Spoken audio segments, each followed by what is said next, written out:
We're live. And we're live. So All fast right. I've gotten into this crowdcast. AP Psych, let me hear it. I'm so stoked. We got night 2. If you can hear us and see us and you're super stoked to review units 4 and 5, give us like your favorite emoji in the chat. And that will help us know that you're like, let's go. I just wanted to call attention to one thing. The button below here, it says AP Psych Cram Hub. That link is your best friend for the next several nights. So click that link. There is links to all the slides, links to the amazing review packet. The replay link, you're already in the replay link, but it's listed there as well, so you'll know. And then also we are doing feedback surveys every night, and so the link for the feedback survey is there already. We'll share it at the end of the night as well. But if at any point tonight you're like, I have feedback for this crew, you can fill that feedback survey out. At the end of the day, our goal is to help you feel confident, and we are a group of teachers, students, people who just really care a lot about other AP students. And so we want to make sure we can do whatever we can to help you feel really good about this. And so every day we make some tweaks, we learn from things, we're just getting better and better. So we really appreciate all of you for just being great community members in this AP Psych group.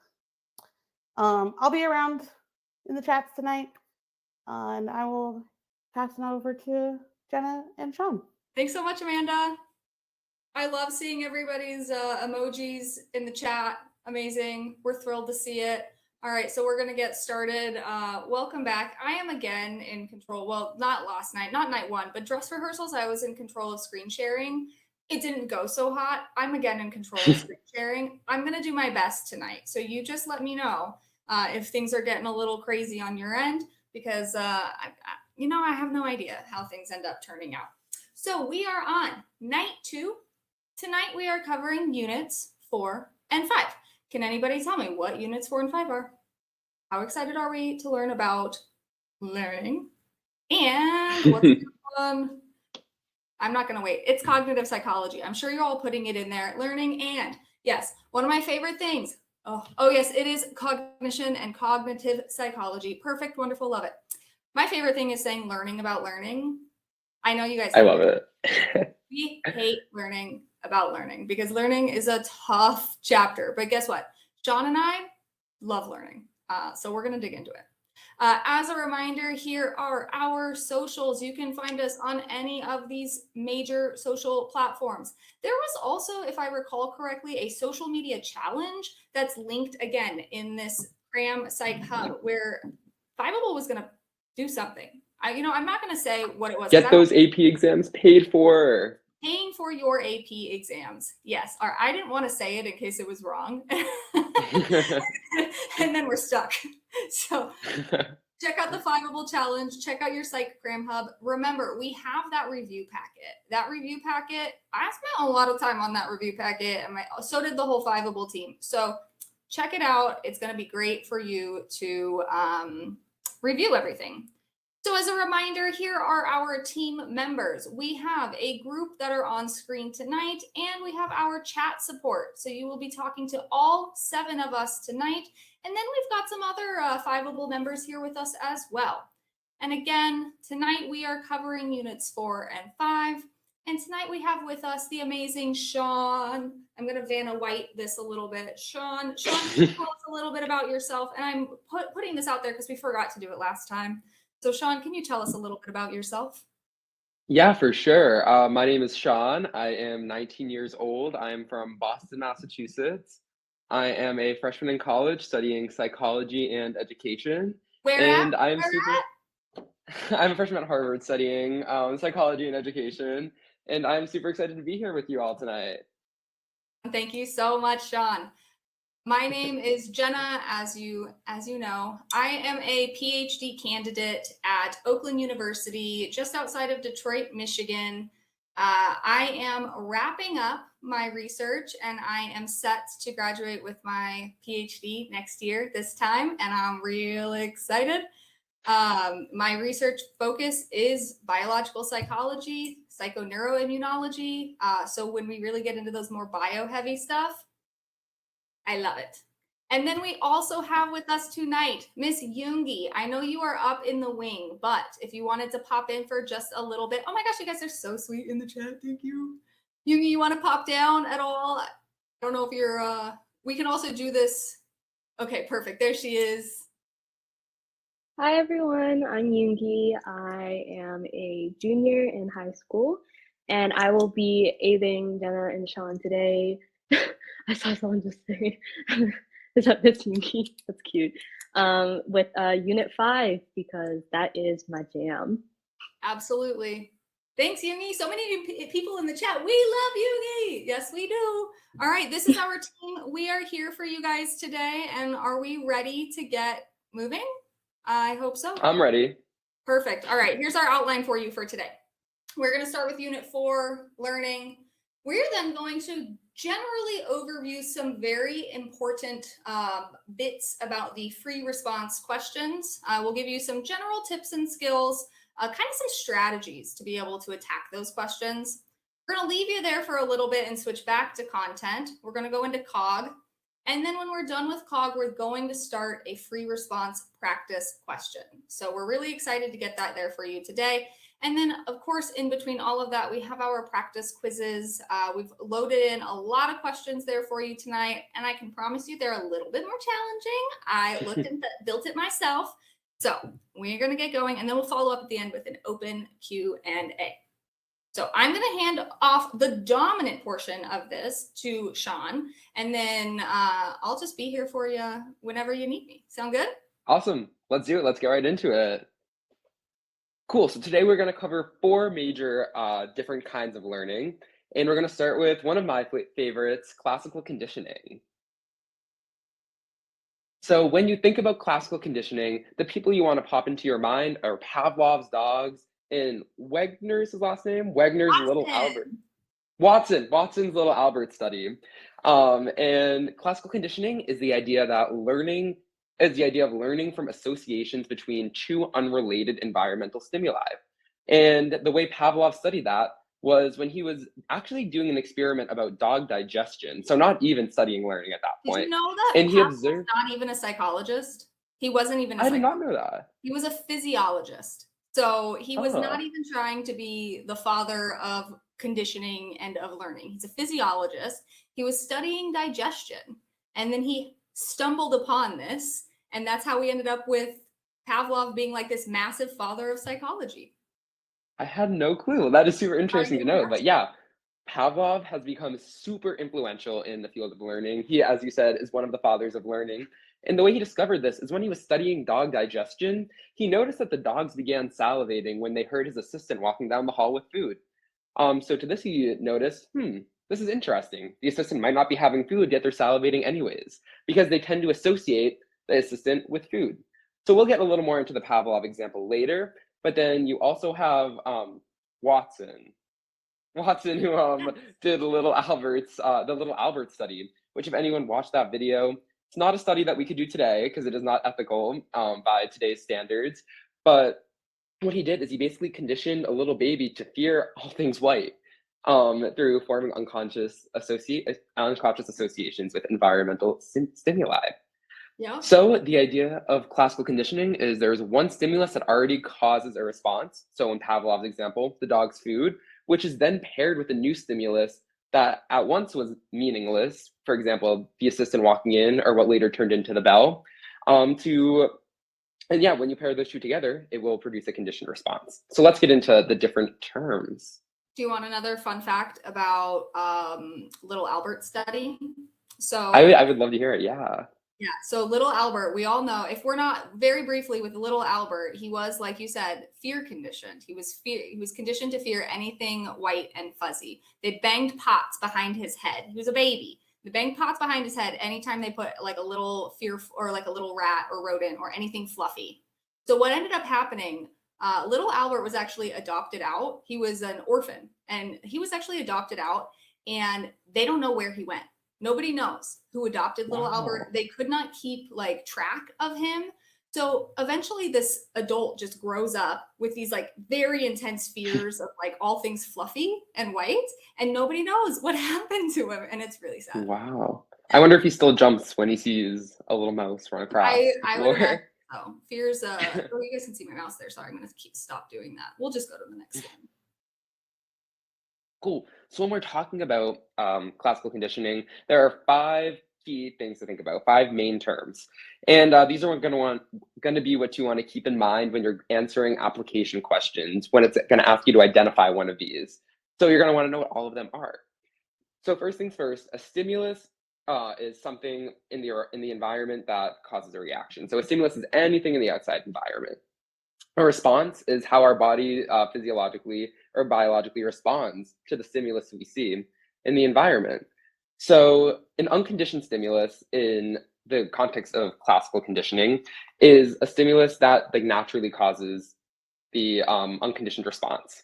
If I see food, I salivate. Or for dogs, if a dog smells food, they salivate. That's the natural response to the unconditioned stimulus. Now, the neutral stimulus is something that is irrelevant, independent of the unconditioned response. The neutral stimulus has no tie to this unconditioned response at all. And what we do through classical conditioning is we pair it with the unconditioned stimulus to produce the unconditioned response. To produce a conditioned response. So the neutral stimulus, important to remember, at first, it means nothing, has nothing to do with it. It was the assistant just walking down the hall. That has nothing to do with whether the dogs get fed or not. But the unconditioned stimulus, the food, when paired with the unconditioned, cause the unconditioned response of salivation. And then when the food and the assistant walking down the hall get paired together, that becomes the conditioned stimulus. So the neutral stimulus, remember, it's the neutral stimulus becomes the conditioned stimulus. So then once the neutral stimulus has become the conditioned stimulus, it then elicits the conditioned response, which is the same as the unconditioned response. So and we're the dogs then through begin all of this kind of like step by step too, so that in case this isn't like as easily familiar for you, I promise you we will walk through this. We have like a little graphic so we can follow it. So yes, Sean, we will go. No, go ahead, finish. Okay, yeah, we will go step by step through all of these. I know it's one of the trickier parts. It's even hard to keep the terms straight in my head when I talk about them. Exactly. So can you remind me, there are 2 different terms, well, I guess technically 4 different terms that have the exact same 2 groups of 2. Let me be clear. There's 2 groups of 2 terms that are the same. Yes. So we have the same stimulus becoming the same stimulus versus the same response that's going to become the same response. So can you tell me which ones are the same when we look in terms of what it is? So the neutral stimulus will always become the conditioned stimulus when it's paired with the unconditioned stimulus. So the neutral and conditioned are going to be the same. In the Pavlov's example, the neutral stimulus and the conditioned stimulus are both the bell, the sound of the bell going. Then for the responses, the unconditioned response is the exact same as the conditioned response. And the only distinction between them is that the conditioned response is a product of the conditioned stimulus, whereas the unconditioned response is a product of the unconditioned stimulus. So yeah. So for all intents and purposes, they're the same, just caused by different things. Exactly. Absolutely. So I think that's going to help too when it comes to remembering some of these terms, because I know that there's a lot of terms here and we don't always know exactly how to differentiate them. So if we remember that those responses, like Sean said, always the same. And then that neutral stimulus is what becomes the conditioned stimulus. You know, that's 2 fewer terms that you have to remember now. So perfect. For real. All right, you ready? Awesome. I am ready to hop over to the next slide for sure. Let's do it. We're going to do an I think we example. have an awesome example. Yeah, this example was actually inspired by the guinea pigs I have. So yeah, every time you put food in your pet guinea pig's bowl, they start making a squeaking sound of excitement. Your guinea pig's food is kept in a drawer that makes a sound when opened. Typically, you only open the drawer when you feed your guinea pig. But the other day when you opened the drawer, your guinea pig began squeaking even before you touched the food. So from that, I would like to see if you guys can identify the unconditioned stimulus, the unconditioned response, the neutral stimulus, the conditioned stimulus, and the conditioned response. So the big 5. And remember, you're really only identifying 3 things because 2 of them are the same. All right. So is conditioned stimulus a controlled response? I have no idea. I've not heard that term controlled response before. But yeah, so when we get into this, let's start with the unconditioned stuff, because that's what happens beforehand. So Yes. when we have an unconditioned, let's start with the stimulus, because again, that's what happens first. So our unconditioned stimulus is going to be what naturally produces a reaction. It happens before learning ever has occurred whatsoever. So in this example, Sean, your guinea pig is going to react to what normally? Yeah, they typically react to the food. The food is what makes them squeak. So speaking of squeak, Guinea pig squeak in excitement for all of you non-guinea pig fanatics out there. And I also did want to address one quick question that I saw about, so the unconditioned response has to already be there for classical conditioning to occur, was the question. Yes, however, it's a little different than that. The unconditioned response is just what happens. It's the natural byproduct of the unconditioned stimulus. It's how we normally would react. Absolutely. And typically it's like, you can think about it when food is a perfect condition, like a perfect unconditioned stimulus for most animals. We, will salivate, or we, get excited. Anybody do like that little food dance when they have something that's really, really good? I do that little food dance all the time. So perfect. So we have our unconditioned stimulus being food that leads to our unconditioned response, which is the squeaking. Love it. All right. Yes, and I'm seeing all these answers flying in. You guys are killing it. I think we have them revealed on the next couple slides. All right, let's do it. So yeah, the food is our unconditioned stimulus. Awesome job to everyone who was able to identify that, because that is what naturally elicits the squeaking, which is our unconditioned response. These 2 go hand in hand. When they see food, they squeak, similar to how when Pavlov's dogs smelled the food, they salivated, their mouths started watering. Perfect. All right. So as you can see oriented on our screen, we have the stimulus on the left, the response on the right. We're going to keep this consistent so that things make a little bit more sense as we move through. So while we are in our learning phase, which is also called, you guys can throw it in the chat, the learning phase, while we kind of are learning a new response, learning to associate stimuli. While we are doing that, we are going to be pairing the food. And right before that, we're going to be presenting that neutral stimulus. So tell me a little bit more about that. Sorry, can you say that one more time? Look, I lead a question and I don't even know where I'm going. So I was just like, Sean, your turn. So yeah, okay. It is acquisition, by the way, in the chat. You guys all got it. So acquisition is the learning phase. So during our learning phase, something is happening where we are pairing consistently enough the unconditioned stimulus with a neutral stimulus, remembering that neutral stimulus is meaningless before conditioning happens. So before your guinea pig is conditioned, what is going to happen when you open that drawer and the drawer squeaks? Nothing. Nothing happens until that opening squeaky drawer is paired with the food, right? So what we're going to do here is pair the sound of the drawer, which is our currently neutral stimulus, with the food right afterwards. Typically, if I opened my drawer, my guinea pig would have no reason to make a sound, because the drawer opening means nothing to it the first time it hears it.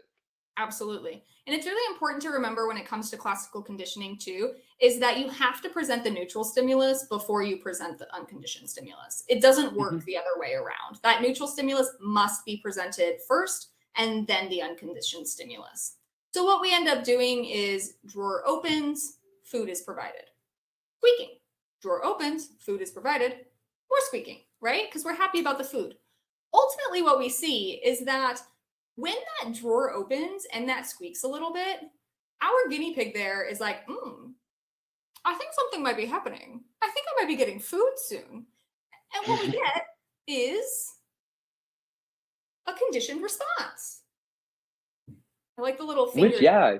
I don't know and why. You'll notice, I like it, like the little reveal, reveal, jazz hands. Yeah, and what you get is that conditioned response, which is the same as that original unconditioned response. However, what makes it now the conditioned response is that it's in response to the sound of the drawer opening and not necessarily the food.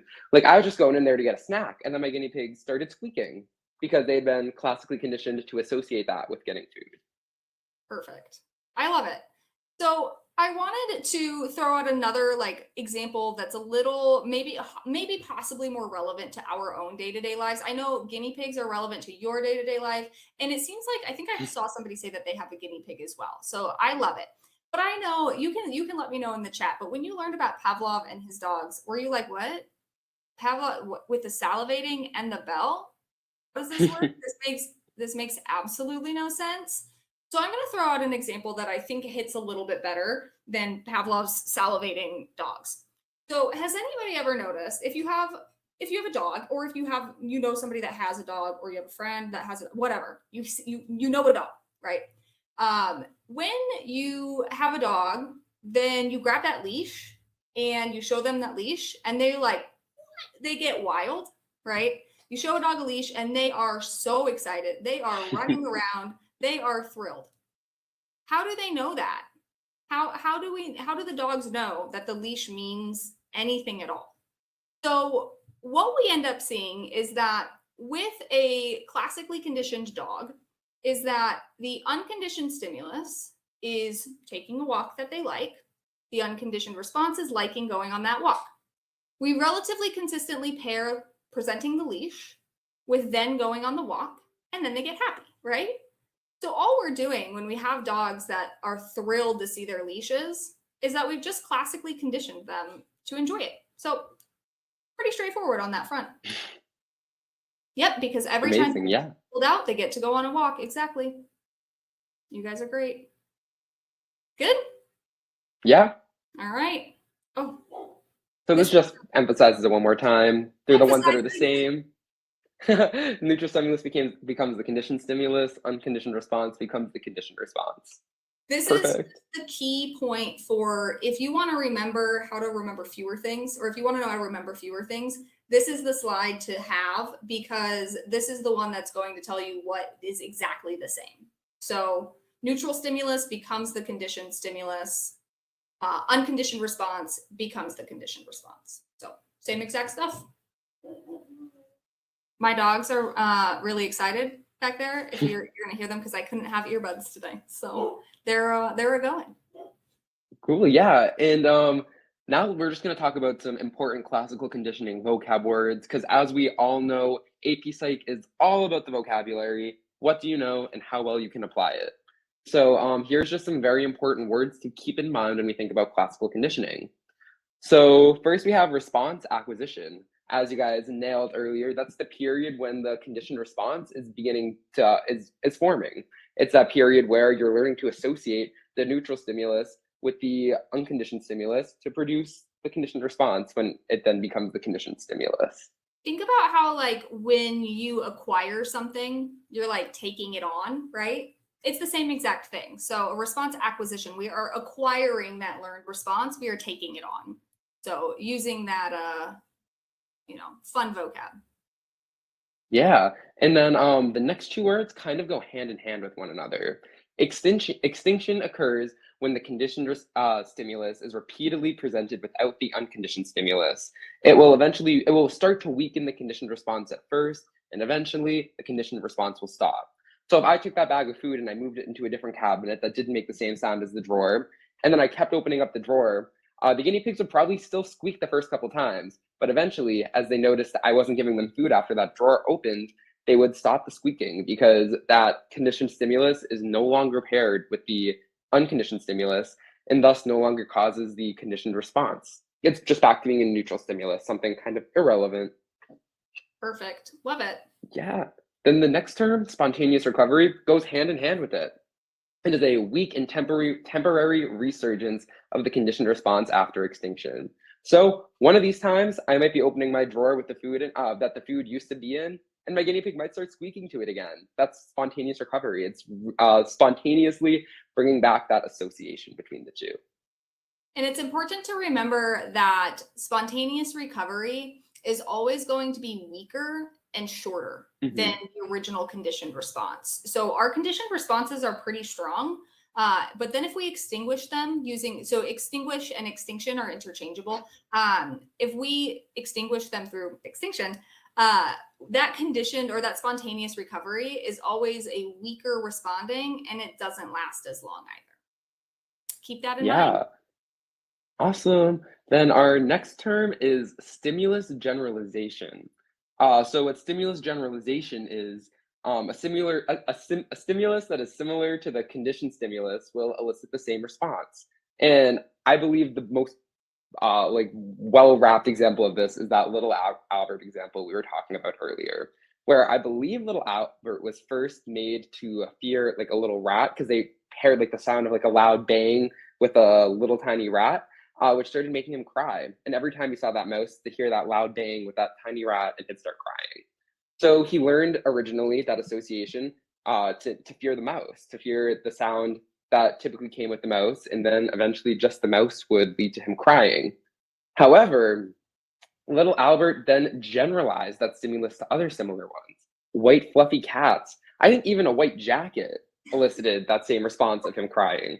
So yeah, little Albert is the best example to think of when you hear about stimulus generalization. And if you see anything about little Albert on the exam, classical conditioning and stimulus generalization should be ringing bells in your head. Absolutely. Somebody in the chat said they found out where little Albert went to. I didn't look into it, but somebody said that he lived and his name was something different. So apparently they found him, which is really exciting. I wonder if he ever knew that he was the study of one, or the subject of one of the, oh, well, I mean, I guess he did if someone found him, but. His name is Douglas. He was also afraid of Interesting. Santa Claus's beard. Dang, they really messed that kid up. Awesome. So then I guess the opposite of stimulus generalization is stimulus discrimination, which is learning to tell apart the conditioned stimulus from other similar non-conditioned stimuli. So for example, Pavlov's dogs could hear different tones on the bell. If one tone, for us music kids in there, like an A sharp was like played as one pitch, and then like a D was played as another pitch, the dogs would only salivate to the one that responded to, or the one that was associated with getting the food paired. So different pitches would not elicit the conditioned response. Only the pitch that was associated with the food at first elicited that conditioned response. Perfect. Think about it. So Shout out to all my band kids. This is not exactly the same thing, but think about it in terms of like, if you want something from one of your parents, you know which parent to ask. So you're only going to go with one. It's not the same thing as stimulus discrimination or as classical conditioning anyways, but you know which one is the right one. That's stimulus discrimination. Awesome. Now we're going to move into the next kind of learning, another one of my favorites, operant conditioning. I love operant conditioning. I think we could rule the world with operant conditioning. Honestly, it's amazing. Yeah, so operant conditioning is the conscious association between voluntary behaviors and their consequences. So when you think about operant conditioning, the words you want to pop into your head is rewards and punishment, consequences to what happens.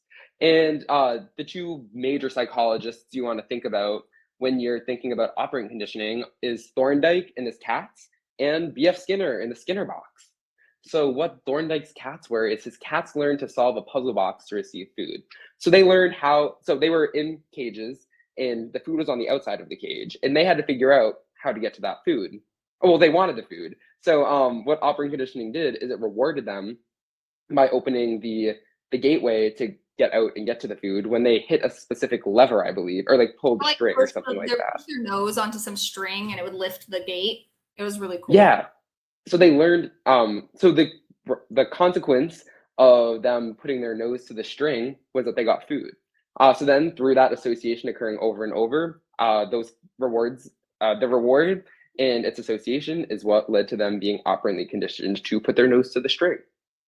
And then B.F. Skinner did something similar. He studied both rats and pigeons, and he observed that rats learned to press a lever when a green light is on by rewarding like successive approximations to that. So the term for that is shaping. And actually, me and Jenna, when we were on one of our meetings earlier, we were talking about how he actually taught pigeons to play ping pong. It's in the chat through too. rewarding. Yes. Oh, awesome. Awesome. I wasn't even checking that out. Yeah. The Yes. pigeons playing ping pong. Isn't that And crazy? then another interesting thing he did is he taught pigeons how to spin in a circle. And how he did that was when the pigeons started moving to one side. So this is with a spin in a circle example. When the pigeons started moving to one side, he would reward them. And then when they come back to the beginning, he'd reward them every time they went further and further. So they were making successive approximations to the big goal of doing a full circle. So those are the two big ideas in operant conditioning. So I'm gonna throw out there for the chat, and then I'll keep going and explain it. So tell me in the chat what your favorite like trick is that a zoo housed animal can do. So like things like dolphins flipping, that kind of thing. So did you know, Sean, that all tricks that happen with zoo housed animals are taught via operant conditioning? I did not, but that seems like it would make the most sense. It makes the most sense. Not only is trick training, so any type of trick training with zoo housed animals or dogs or cats or anything like that, vet consent behaviors or behaviors that allow zoo housed animals to like go back into their not crates, but like home areas from being out on like a larger range. They can actually train via operant conditioning zoo housed animals to do the wildest things. And yeah, so we've got dolphins hugging, seals with balls, high-fiving your dog. That counts. It's not necessarily a zoo housed animal, but I like it. You can teach animals to do fantastic things using operant conditioning. Actually, another fun fact about operant conditioning is that when I was taking AP Psychology a couple years ago, our project for the learning unit was we had to train someone either with classical or operant conditioning. So what I did is I trained my brother actually to bring me water every time we sat down for dinner. Every time he brought me a cup of water, I would Venmo him $1. And every time he didn't, I wouldn't talk to him for the rest of the night. So Wait, so can you tell me those strategies that you used again? And then the chat needs to tell me which quadrant of operant conditioning it was. So what was the first strategy that you used? Yeah, so the first strategy I used was I gave him $1. I Venmo'd him $1 every time he would bring me water at dinner. Sorry. Okay, so you gave him $1 every time he brought you water. Yes. All right, tell me in the chat what that quadrant of operant conditioning is. Now, what was the other one that you did? Then whenever he didn't bring me a cup of water, I wouldn't talk to him for the rest of the night. All right, so it was evil. It was only for 2 weeks, but. So number one, you guys are killing it on number one, positive reinforcement. And then I'm seeing so much negative reinforcement too. You guys are absolutely wonderful. It's not punishment. It's reinforcement, right? We're trying to get him to bring you the couple. There's some things with operant conditioning. Those quadrants of negative reinforcement, negative punishment get real tricky. So we are going to try to increase his water bringing behavior by not talking to him. We're removing our wonderful presence. My wonderful presence is a reward for you. And if you do not bring me water, I'm saying you do not get to hang out with me. No better reward than that.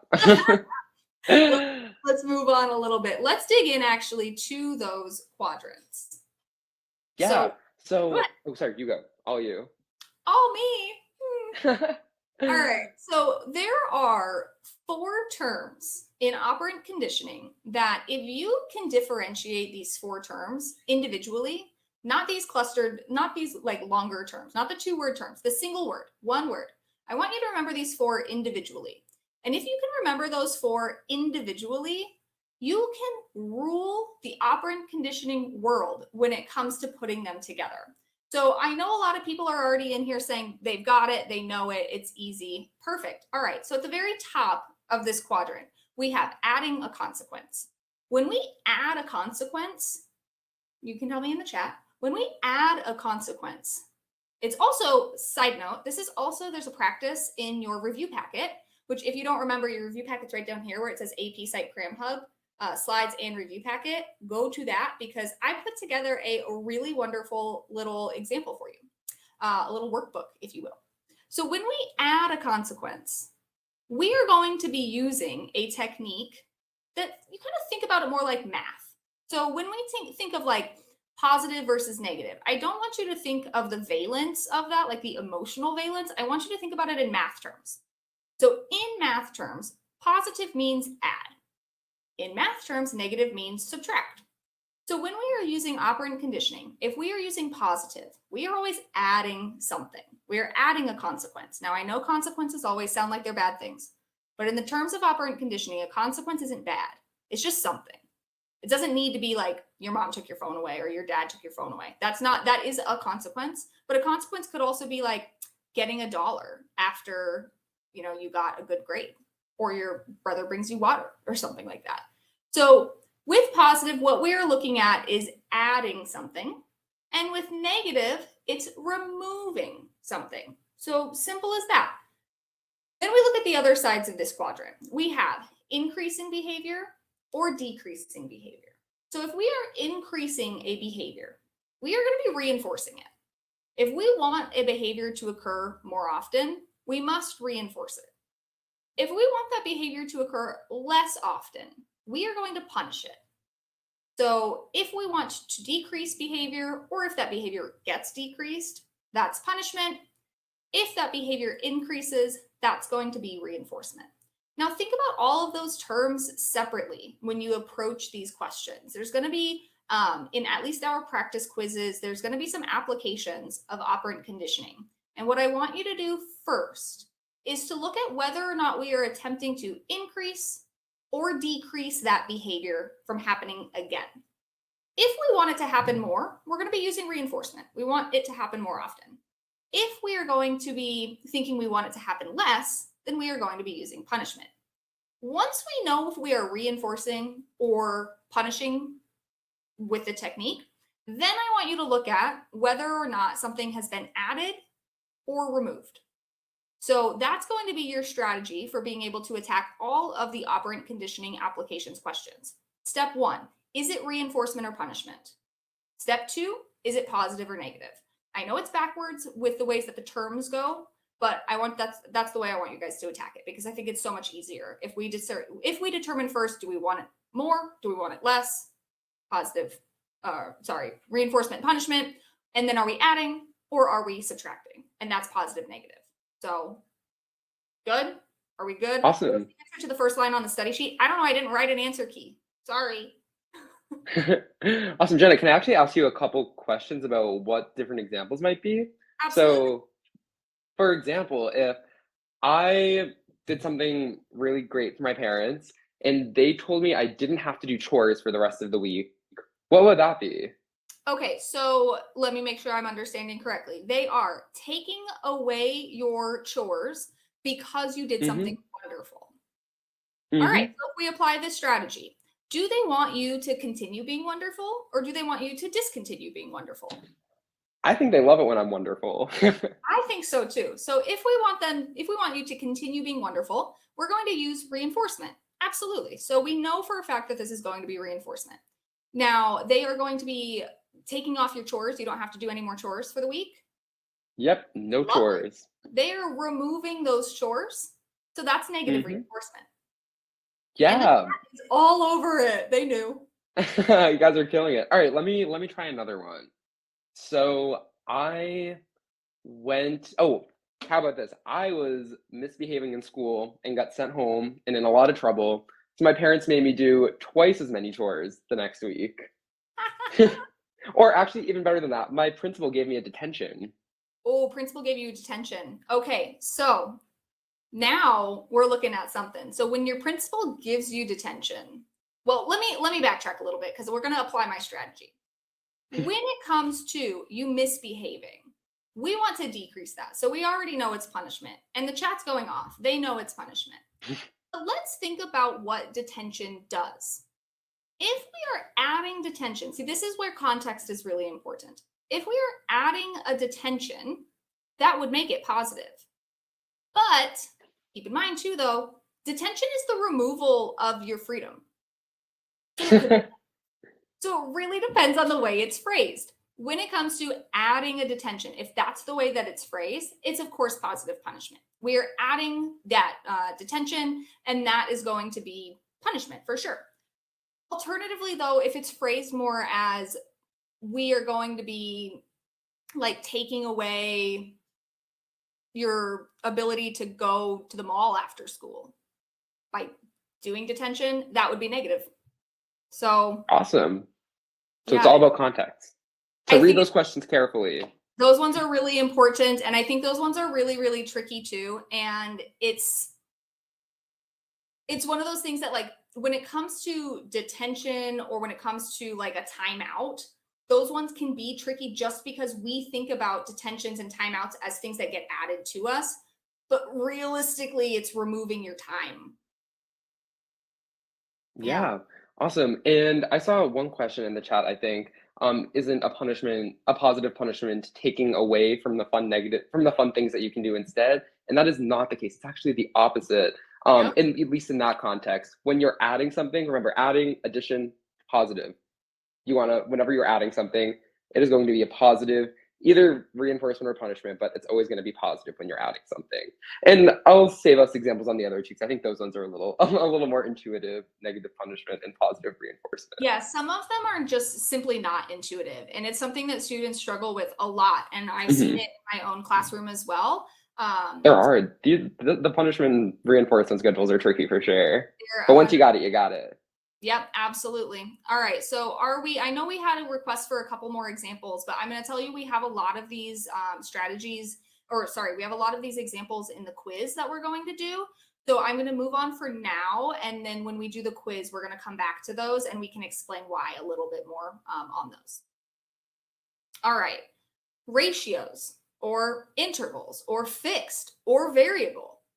How do we deal with schedules of reinforcement?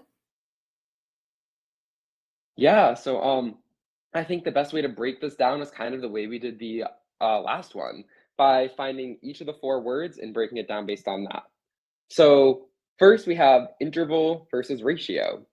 And the difference between interval and ratio is interval has to do with time, a set period of time, or a period of time, whereas ratio has to do with a number of times something occurs. So ratio, all about the numbers, interval is the period of time. Then we'll hop on over to the other half of that, fixed or variable. Fixed, just think about fixed, it's the same every time. If something is fixed, it's going to be the same chunk of time or numbers of times, but no matter what, fixed is going to be the same. Whereas variable means exactly as the word says, it's variable, it changes. So when something's on a variable schedule, the reward or punishment the reinforcement is given at random. So that brings us to our 4. It's with variable, it's not necessarily entirely random. It is random in general, but on an average schedule, if that helps. Yes. So like, say the average would be 5. So then sometimes you're reinforcing at 7, sometimes you're reinforcing at 3, sometimes at 5, but on average, it should all be clustered around the same number. Yes, that is right. Thank you so much for clarifying that. That is super important to understand as well, that it does, all hover around this average number. Awesome. So then going to the individual terms, we have fixed interval, which means reinforcement is given after a fixed period of time. So after the same amount of time, if the target action is completed. So it's based on time and it is consistent. So that is why it's fixed interval. Then moving over to fixed ratio, a reinforcement is given after a target action is completed a fixed number of times. A target action is completed a fixed number of times. So ratio, it's all about the number of times. Fixed, it's the same number of times, fixed ratio. Cool. Variable interval means that reinforcement is given after varying periods of time. So variable, varying, it changes. It still hovers around the same average, but it changes how many times specifically. And then it has to do with time. So how much the amount of time is what is changing. So the average could be every 9 minutes, but that means sometimes you'll get rewarded at 15 minutes, sometimes 3 minutes, sometimes 8 minutes, sometimes 12 minutes, sometimes 9 minutes. But it all will average out to 9, and it is not consistent from time to time. Oh, What I think I lost happened? my slides. I think I was sharing. I don't know why. What is going on? They're back. Okay, there we go. We're back. Then I the literally last one didn't we even have. do anything. Awesome, So awesome. Cool. And then our last, did you have one more to define? yes. Okay, perfect.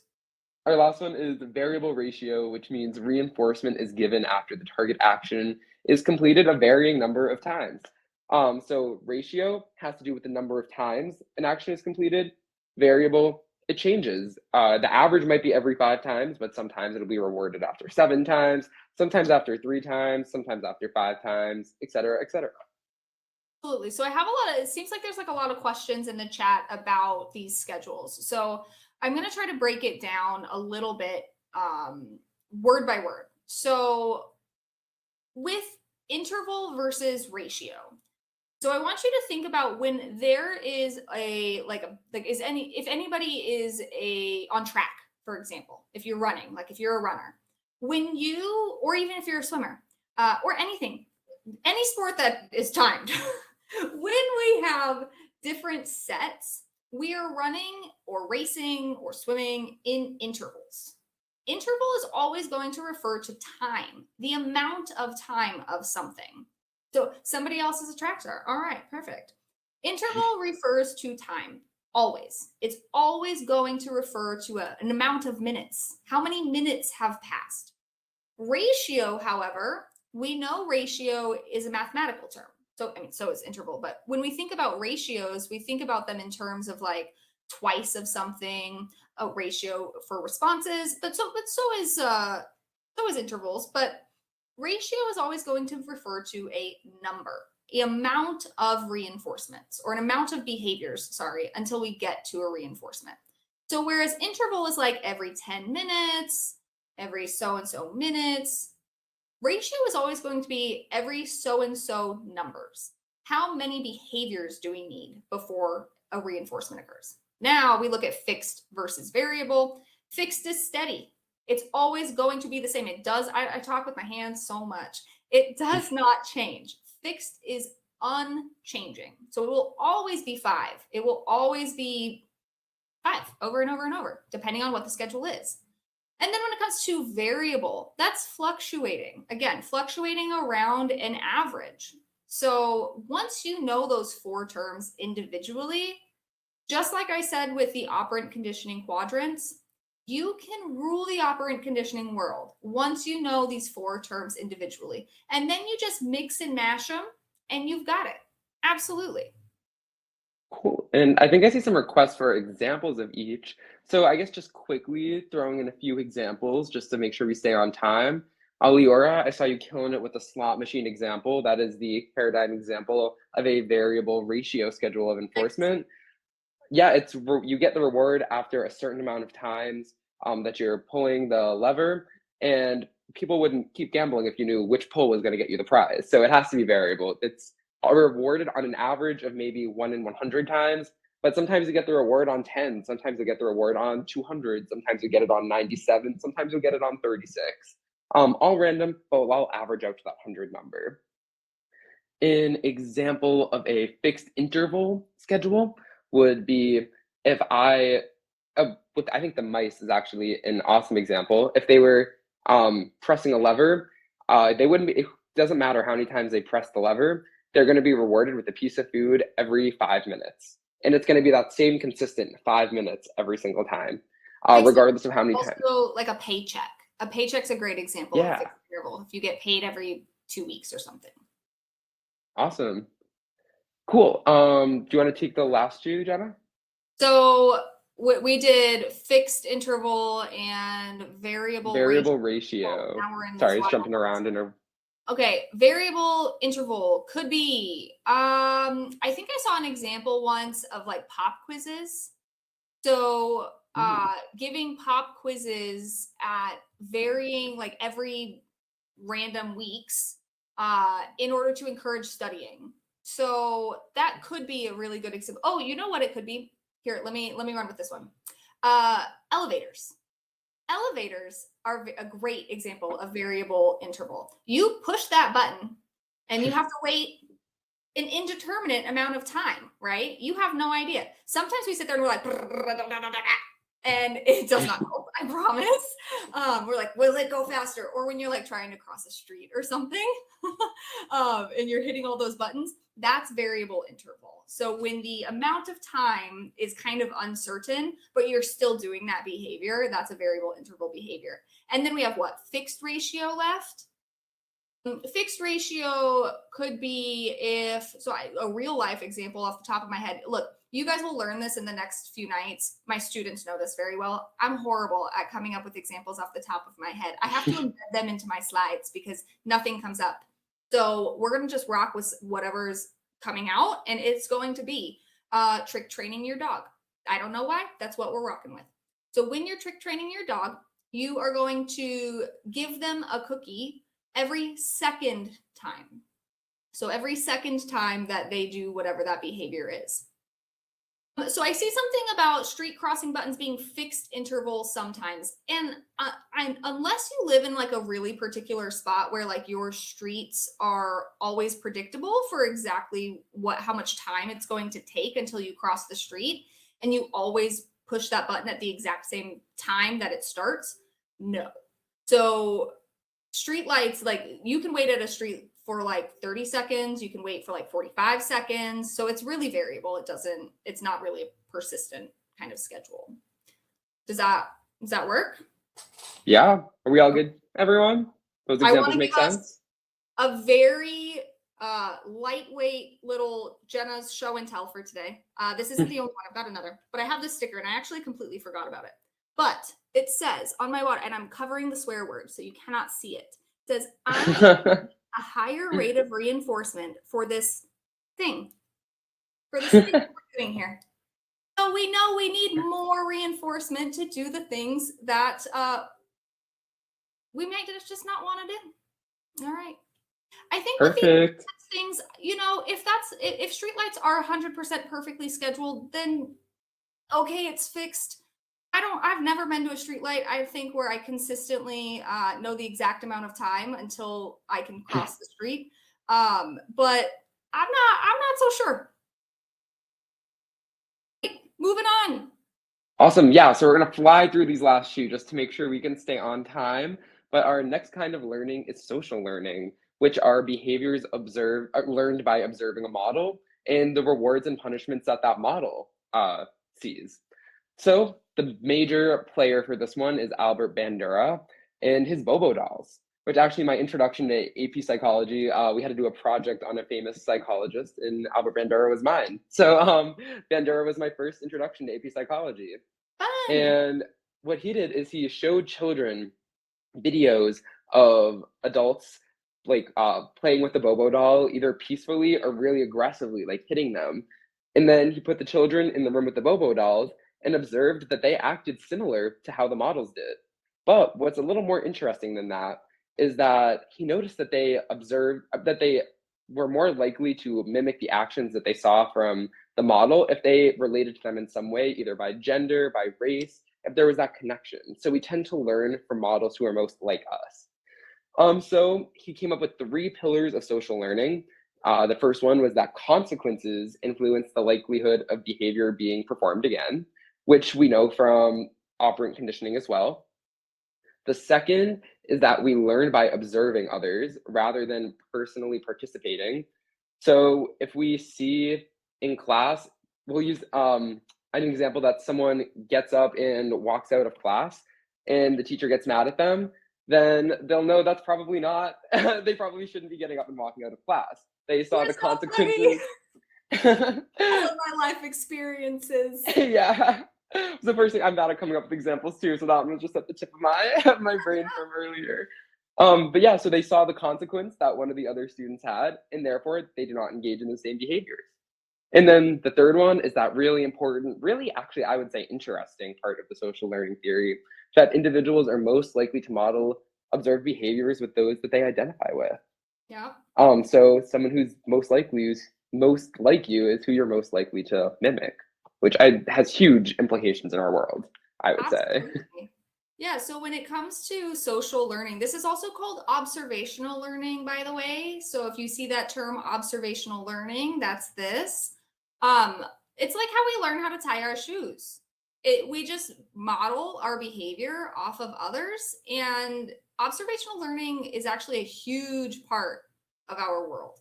We see a ton of observational learning.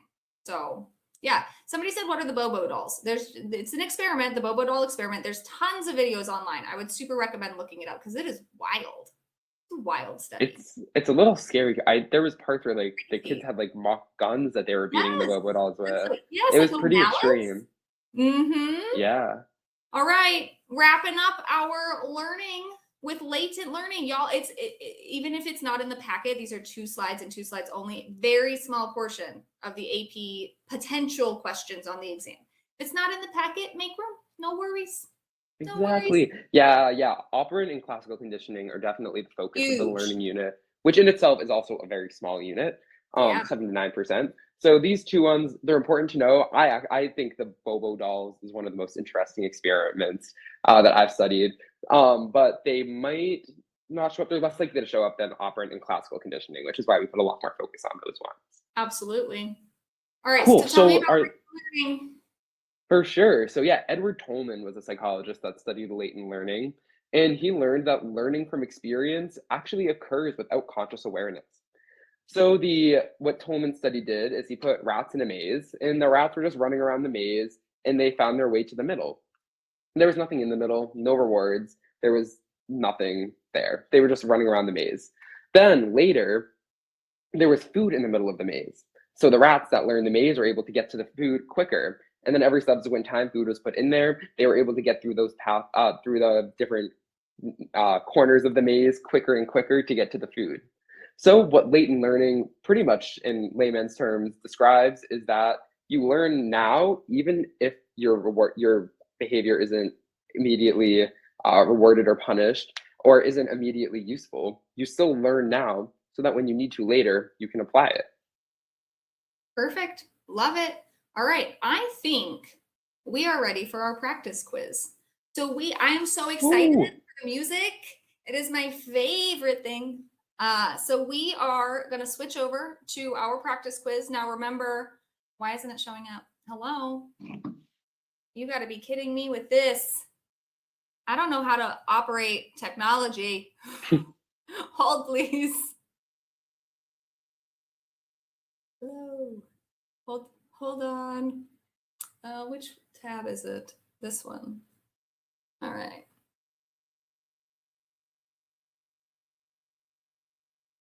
Get on up there.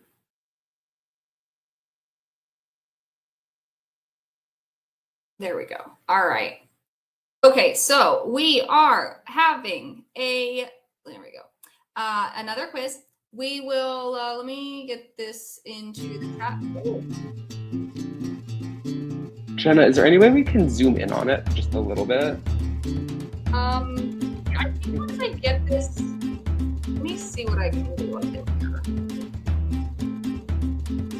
Perfect. Love it. All right, join us. You got your QR code. You've got the link in the chat. I will put it back in. I put it in a couple of times, but there it is again for you. There we go. All right. Steven, you're right. This music is so fire. It is Listen to it the all best day. music. It's just over here like, All right. You see me and Jenna instantly start dancing. Which of Cool. the following best represents Thorndike's concept of the law of effect? Send us those emojis. Carol was more likely to become conditioned to experience nausea after eating than hearing a tone. We tend to like people that we see more often. C. Desi's piano playing receives great applause, which made him want to play more often. Or D.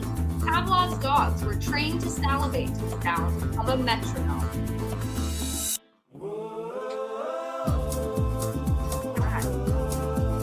This is so much fun.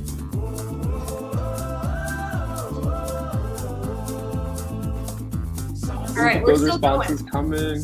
I literally, it's just so much fun. This is gonna be like my new home chores cleaning stuff. Cool, let's reveal this answer. All right. Oh, and then it just cuts the music. Ooh, a little bit more spread than last time. The answer is C. Desi's piano playing receiving great applause, which made him want to play more often. So with the law of effect, remember the law of effect states that behaviors that receive good consequences are going to be more likely. Behaviors that receive bad consequences that we don't like become less likely. So with Desi's piano playing receiving applause, that means that, assuming he likes the applause, which it seems like he does, that's going to become I love the applause. more likely. Exactly. We just need like As rounds. Lady Gaga said, I live for the applause. Absolutely. All right. Let's hit the next one. When Christopher take it away. When Christopher first received a painful flu shot, he noticed that the needle was blue. Now, anytime he sees anything that's blue, his heart rate goes up and he feels afraid. Which of the following best represents the color blue? That's a silly one. Yeah, I don't know if we're necessarily generalizing or getting fear conditioned immediately to the color of the needle or just the needle itself, maybe, but yeah. We'll see. Also, does this remind anybody of any examples we talked about earlier? Think of a specific little child. Oh no, the fear, that little Albert. That poor Awesome, kid. let's do the answer. That poor kid. All right, let's do it. Number A. No. Did you hear me say that? It's okay, it's late. Number A for us all. Number A. The conditioned stimulus. This is a conditioned stimulus because it is what he becomes afraid of. It's what causes the fear after learning has occurred. So that is always going to be our conditioned stimulus. So remember, conditioned is learned. Stimulus is always a cause. So there we go. Hashtag number A. Yeah, don't come for me. It happens. An example of an unconditioned response is A, earning an A on an AP Psych test because dad pays $5 for each A earned. B, salivating at the smell of fresh baked bread baking in the oven. C, clapping at a piano recital. Or D, a pigeon pecks at a red light and is rewarded by a pellet of food. So which is an example of an unconditioned response? And Jenna, this is actually kind of making me think of something we didn't quite hit in the slides, but with that letter A choice, the dad paying $5 for each A earned, would that be a primary reinforcer or a secondary reinforcer? The money. Money. Oh, money is a secondary reinforcer. Mm-hmm. So primary reinforcers satisfy biological needs, whereas secondary reinforcers are going to have value that we assign to them. So secondary reinforcers can be like money or coins or tokens or whatever. Perfect. Absolutely perfect. Those are secondary. All right, let's reveal it. B, salivating at the smell of fresh bread baking in the oven. That one's a tongue twister for me. Fresh bread baking in the oven. Yeah, awesome. On the note of secondary reinforcers and primary reinforcers, you guys in the chat, you should check out the video of capuchins and cucumbers and grapes. You could just literally Google capuchin cucumber grape, and I'm sure you'll find it. It's a TED Talk where capuchin monkeys have primary reinforcers, but those primary reinforcers have value systems. They're hierarchical, so they prefer some primary reinforcers to others. So capuchin monkeys— dropping that in the notes right now. Yeah, capuchin. There you go. There's a really funny video online of capuchin monkeys getting really upset that they were not given the reinforcer that they liked. All right. So B, salivating at the smell of fresh bread baking in the oven. Let's hit it. Spontaneous recovery can happen only after which of the following stages of classical conditioning?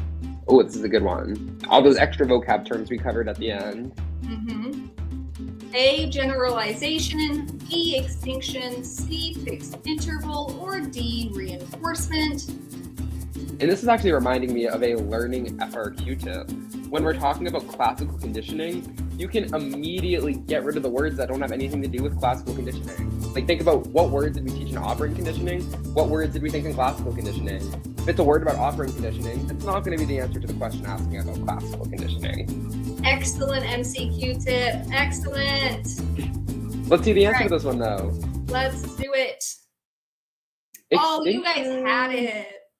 Awesome. And yeah, just in general, if you saw fixed interval and reinforcement, we know that those are both characteristics of operant conditioning. So just cut those right out and you have a 50-50 shot, even if you don't know what generalization and extinction mean. Perfect. A classically conditioned response can best be eliminated by the presentation of A, the unconditioned stimulus without the conditioned stimulus, B, unconditioned response, C, the conditioned stimulus without the unconditioned stimulus, or D, a neutral stimulus. So we have to know how extinction can occur. We have to know the processes of classical conditioning. So we've got to apply all that knowledge to this little baby MCQ. This is a great application question. This is going to be in my head forever. Never going to leave. So I see some people out there looked up the video. I'm so happy you did. It is hysterical. I love all these emojis. You guys are just killing it. Okay, I'm going to reveal because we've got more to do. Let's see. The answer is C, the conditioned stimulus without the unconditioned stimulus. So excellent work. We're going to do one more and one more only, and then we are going to shift. All right, sound good? Let's do it. Let's do 100% on this one. Back to our music. Cameron finds that every 3 weeks that she goes to the store, on average, a special discount is offered on all items. The sale is offered on which of the following types of schedules? Is it fixed interval, variable interval, fixed ratio, or continuous? Now remember, looking for those key parts of this question. We see that the reinforcement happens every 3 weeks, and we also see that the reinforcement is on average. So every 3 weeks on average. What does that tell us? Start eliminating automatically. On average, 3 weeks. What could it be? It's a great example of an application question. Ah! What happened? On average. What happened? We were so close. All right, you guys, let's remember, on average, this big term right here, on average, always means variable. Always. Variable. Have that be your buzzword. Yep. Buzzword, on average. I know it says every 3 weeks, and that tricked us up a little bit, but importantly, on average. So when we look at that, on average is always going to be interval. If it didn't say on average, you guys would have gotten it. You really would have. But it's that on average that we're really looking for. Cool. All right. I'm going to switch back over. I don't know if it's going to stop. I'm going to have to stop sharing, reshare every single time. Okay. Hold tight, everybody, as I work with Crowdcast. Come on. Is this one called? There we go. Share audio, share. We are back. Almost. We're almost there. There it is. Okay. We have a bit of time for a brief Q&A. We don't have a ton of time for this one, but we have a massive Q&A at the end too. So let's take maybe 5 minutes. Does that sound good to do a Q&A? So sounds perfect to me. Yeah, send those cues into the chat. My chat support team, our chat sports team, send those up to the screen so that we can see them and then we can get answering them. What is the difference between fixed and variable? Please explain. Yeah. So yeah, that was directly pertaining to that last multiple choice question we had. And what it has to do is based as the like how often something is rewarded. So fixed means the same every time. It is a fixed period of time that everything's rewarded. And variable is on average. That's that big word. If you see the word on average, the answer is always going to be a type of variable. Reinforcement. And what that means is it's not rewarded on a consistent schedule. It could be rewarded after 10 times. It could be rewarded after 3 minutes. However, it will always average to the same amount of time. So if it was a variable ratio schedule and I rewarded something on average every 5 times, I might reward it after occurring 4 times. I might reward it after occurring 7 times, but on average, I will always reward it for occurring 5 times. Perfect. Excellent explanation. What else can we get sent up here? Nothing. It's coming. I know it's coming. There we go. Could you please go deeper into successive approximation? Okay, successive approximation is just shaping. So say you're trying to teach your dog to spin in a circle. What you do is when they look to their left, so they're going to spin this way, just to clarify. When they look to their left, you reward that, reinforce it. Do that 3 to 5 times. They look to their left, reinforce. You just have to capture the right timing at first with shaping. Then they're going to like kind of keep doing that, but you're not going to reinforce it. You only reinforce it when they start to go a little bit further. I'm looking like I'm just like about to break myself over here. And then you go a little bit more. And then you're going to only reinforce a little bit more and then stop reinforcing the last one. And then a little bit more and then stop reinforcing the last one. We are taking the small baby steps to the overall goal. So that's what the successive approximation is. Awesome. And I think we have time for at least 1 or 2 more. Awesome. Could we please go over Thorndike's law of effect again? Yeah, that had to do with one of the multiple choice questions, I believe, about the piano playing as well. In Thorndike's law of effect, basically, it says when you get like a good response to a behavior, or a positive reinforcement, you're more likely to engage in that behavior. Whereas if there is a bad impact, you're going to be less likely to engage in it. So if I'm working at a job and they pay me $30 an hour for my work, I'm more likely to want to keep working with that job. Or if I perform in a concert and I get an amazing round of applause after, I'm more likely to want to keep playing music and to keep performing. But if I do a concert and everyone starts booing me and throwing tomatoes at me like they do in the movies, then I'm probably not going to want to perform anymore. That's probably going to be my last straw. So that's kind of what Thorndike's law of effect. I don't know if Jenna, you have anything to add to that. No, that's perfect. Basically, think about the things that happen to you that make you want to do things more often versus if something happens to you that makes you like unlikely to do that thing again. That's literally Thorndike's law of effect. So that's exactly it. Great job. Okay, I see somebody requesting a break. We're going to have one after this section, I promise. So one's coming for us very soon. We are going to do some focused in free response questions. I'm going to call up Rakesh, right? Or is it Yoongi on this one? Let me check my little schedule. It's Yoongi. We're going to have Yoongi come with us. I'm going to bop up to the wing and the wonderful Yoongi is going to come down. And we are going to cover your free response stuff. Okay. Yes. Let's do it. Yoongi time. Yeah. Round of applause in the chat. So excited to have our favorite host back up here. Oh, I think you two are the favorite, but hi everyone. Good to be here. I'm excited. You guys have been asking for FRQ, so we are going to give you some FRQ. Let's get right into it. Jenna, can we get a slide swap? Yeah. Yoongi, all you. All right, so let's break down some of the grading. You're going to have 2 free response questions. They are going to be 25 points each, 7 points individual. You're going to have 50 minutes, which means you're going to have 25 minutes per response. And I know that doesn't seem like a lot of time, but believe me, when you get in there, when you're prepped and you're ready to go, you're going to see, you're like, oh, wow, I can actually do this.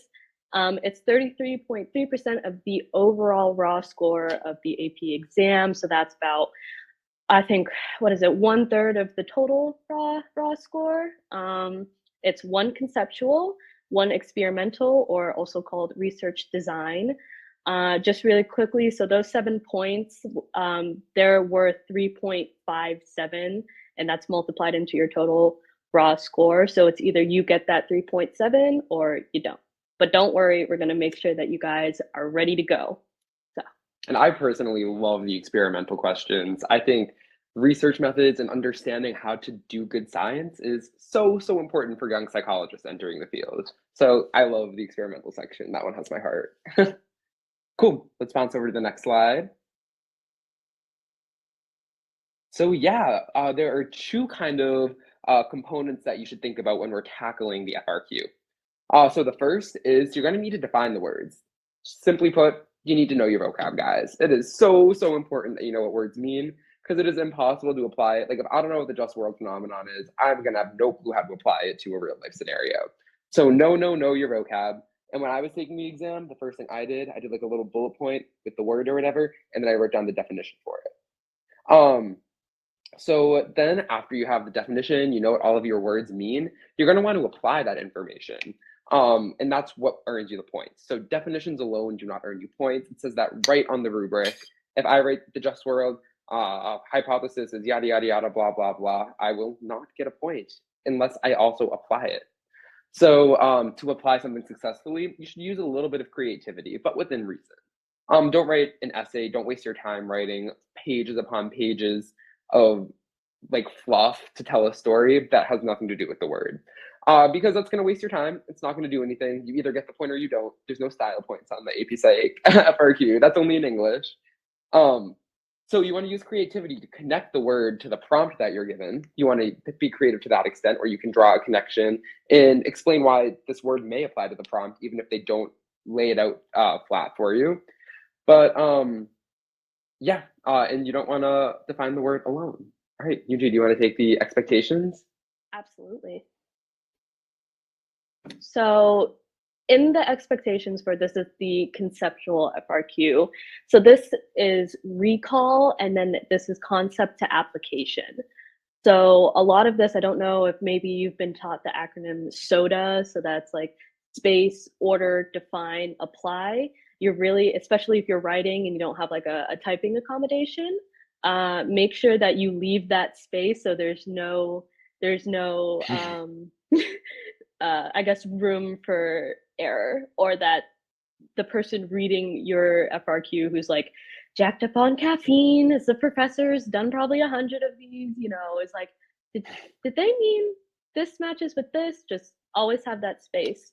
For the experimental, it's going to introduce some vocab, but that's more on identifying research methods and also operational definitions for like your independent and dependent variable. So. Yes, awesome. Oh, we have the fantastic Rakesh that is going to give us some tips to understanding and identifying an experimental versus conceptual FRQ. Super important to know which one you're answering. One, you're going to want to be a lot more focused on research methods. One, you're going to want to be a lot more focused on application. So let's have Rakesh tell us all about that.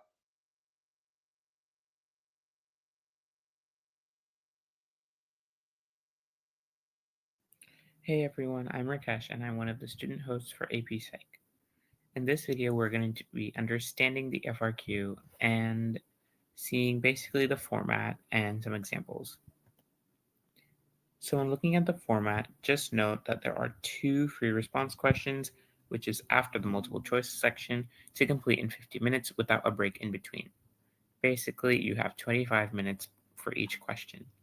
This section is worth 33% of your exam. Your first question will be a conceptual question, which will test your ability to recall learned concepts and connect them to a given prompt. So this one you will see as a person, a situation, and how do a list of vocabulary words connect to the situation and the person. The other question that you will get is the experimental design question. So this question will introduce you to an experiment, and this asks questions about that specific experiment. It may also ask connections to vocabulary words. The main thing to note here is that an experimental design question also includes vocabulary, it includes experimental knowledge, it'll also include data, and data is the most important factor which you will see in these type of questions. You will possibly see graphs, numbers, maybe a chart, And these are all pieces of information that you're going to have to use and incorporate into your formulated response. So now let's look at a couple of examples and let's analyze how we can tell if a question is conceptual versus experimental design. So when you look at the first example here, we see that Principal Coleman decides to test how much of her elementary school children eat candy when they see it. She randomly selects 5 children to be part of this experiment, with 4 in the experimental group and 1 in the control group. So clearly, if we look at specific words such as decides to test, randomly selects, experiment, experimental group, control group, these are all words that should stand out to you as this is an experimental design question. We're performing an experiment because we want to know something. Or if another way they could have worded the first sentence is, Principal Coleman believes that most of her elementary school children will eat candy when they see it. And then you could go on with the experiment. And then after this little blurb, you might also get a chart or a graph with the percentage of children who eat a certain amount of candy. So let's look at the next example. So here it says Jacob is writing his first ever autobiography. I think that's Jacob's picture on the left. And he's saying how specific events in his childhood impacted him throughout his life. So when you don't really see words like randomly selects, experimental group, if you don't really see a hypothesis, this is when you can kind of tell that this is a conceptual question and that some things that you are likely to see is how do these terms apply to Jacob's situation, or how could these terms help Jacob write his autobiography? How could these terms not help Jacob write his autobiography? So these are all questions that you should be able to understand and quickly be able to formulate. So let's look at the last one. Melissa wants to know if her students are retaining the knowledge that she teaches them. She decides to randomly choose some students and quiz them on quadrilaterals. So yes, this question does not have as much context in it as the other ones might have, but still we should be able to capture some of the words, including randomly tests. She wants to know, she decides to quiz them. So she's performing the experiment, which is quizzing them, and she is trying to understand. So she wants to know something. So another way is they could have given you a hypothesis. So you could have seen, like the first example, Melissa believes that her students are not retaining the knowledge that she teaches them. So then we would perform the experiment, we would see the results, and you could get a question that asks you to interpret the conclusion or formulate a response on whether Melissa's hypothesis was correct or not. So I hope this helps in kind of understanding basically the format and what each question is worded like and what you'll be answering. So pretty soon we're going to be starting to practice these, and I will be seeing you on the flip side. Thank you.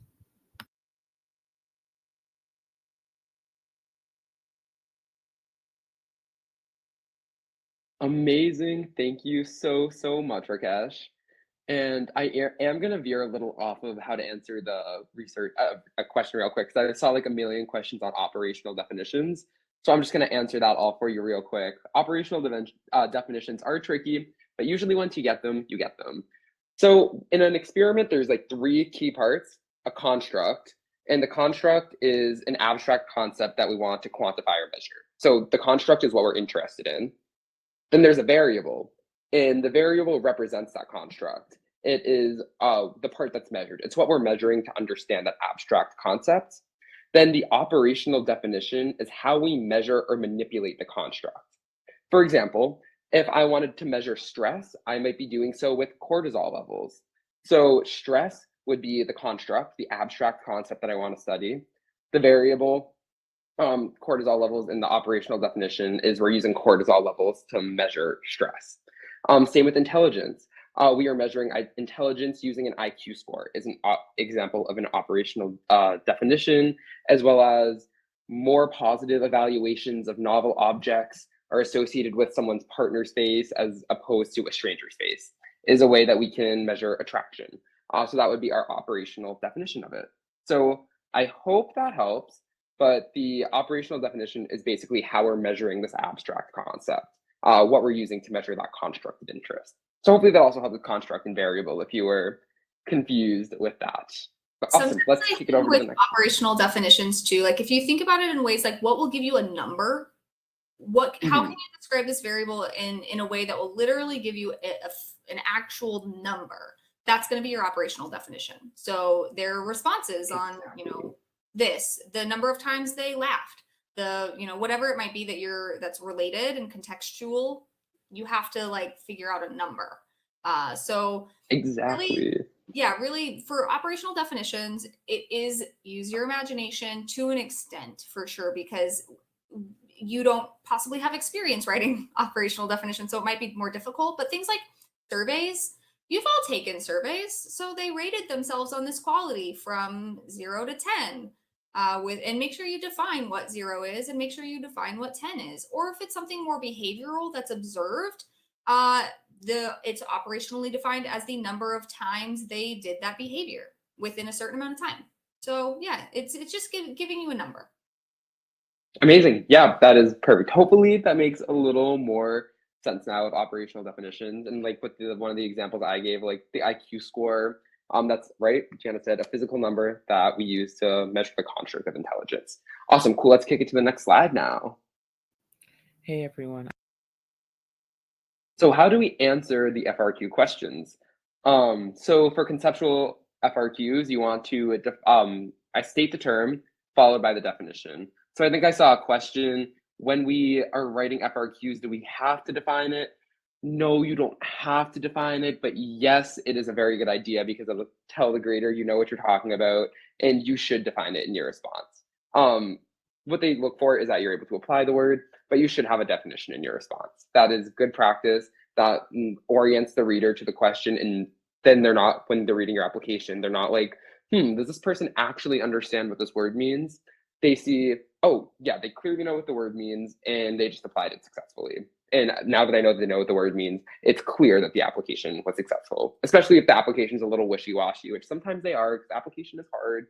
If the reader knows that you know what that word means, they're more lenient on whether or not they'll give you that application point. Cool.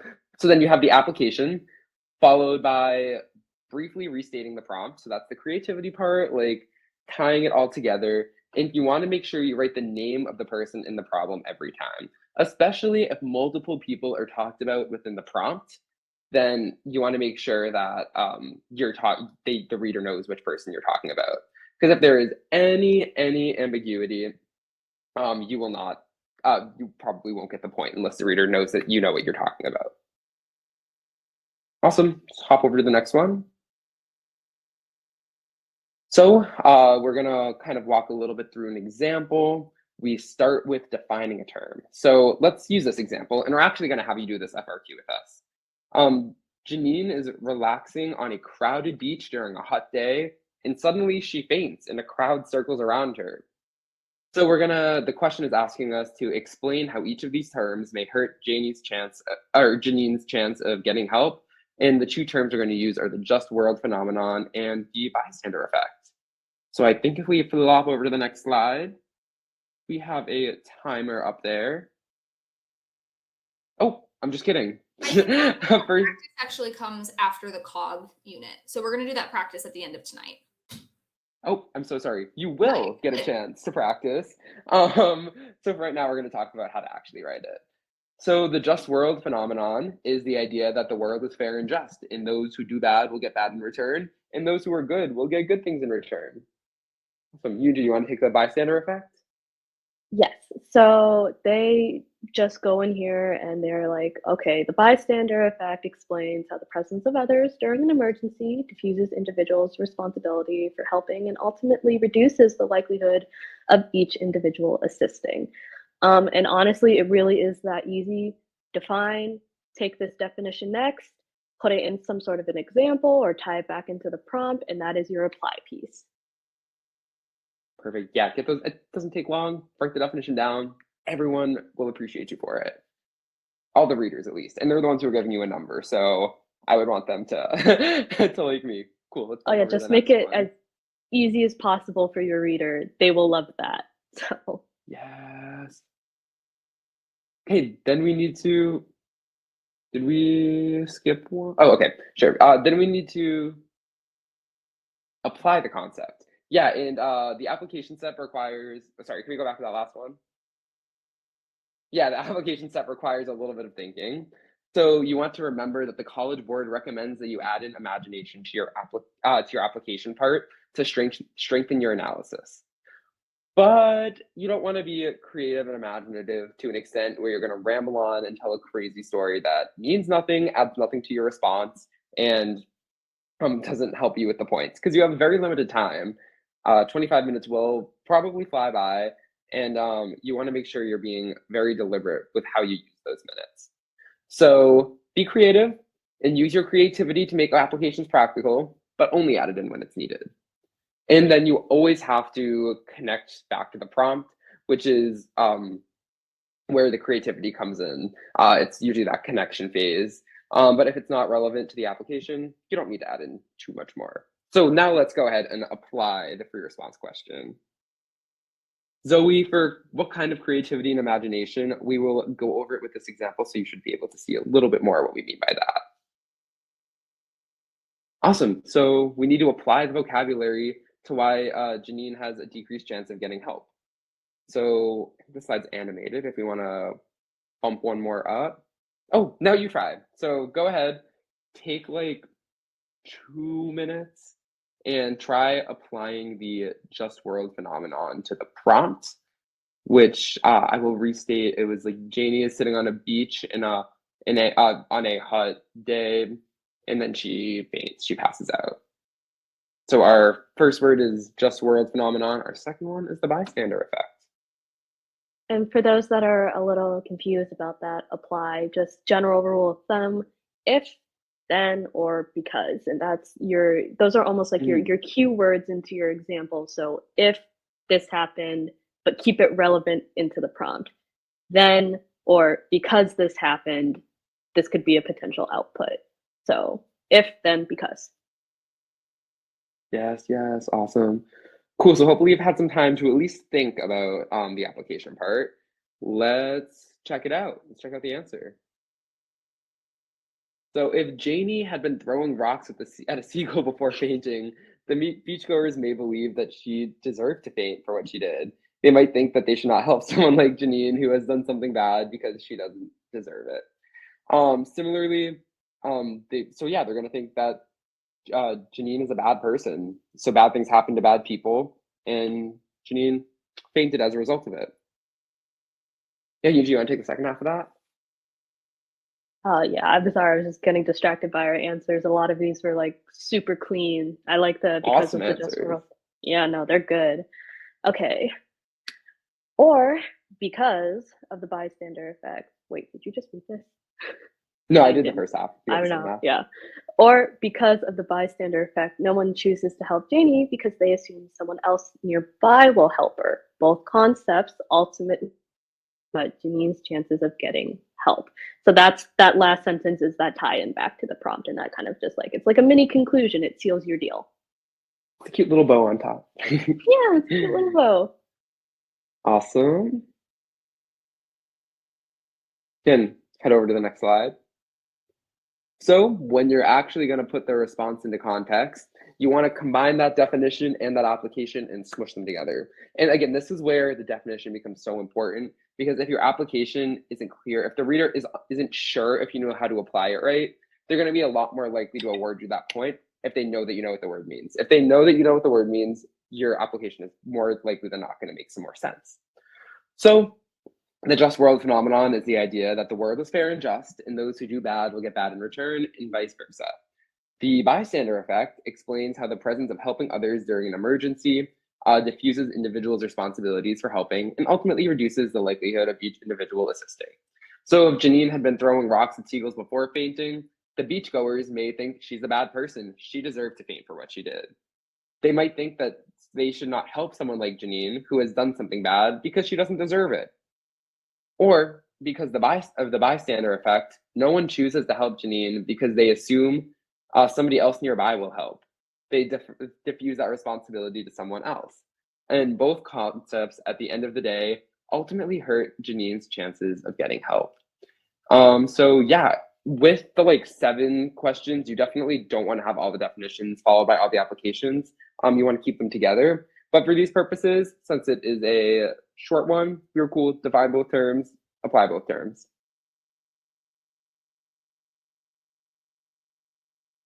Oh, I love the do one paragraph kind of feel. You should have one sentence defining it, one sentence applying it, one sentence connecting it to the prompts. And if you do bam, bam, bam for all 3, then you should be good to get all 7 of those points, as long as you know what all 7 of those words mean. I did see Awesome. in the chat a question floating around about incorrect formation.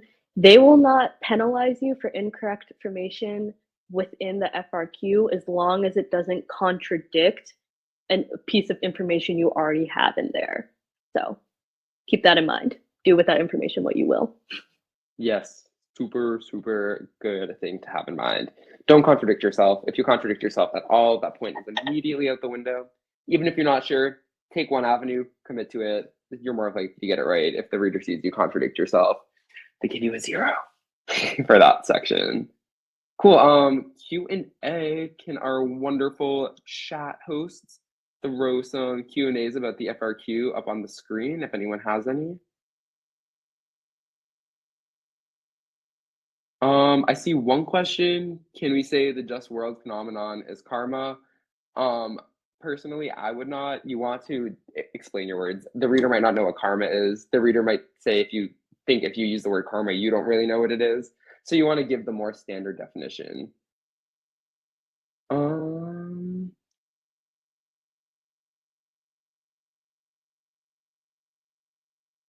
Well, Andy asked, when it comes to answering FRQs, can we change the situation to fit the vocabulary words, such as adding throwing rocks at seagulls to justify the just world phenomenon? Yeah, that is actually, do you want to take this one?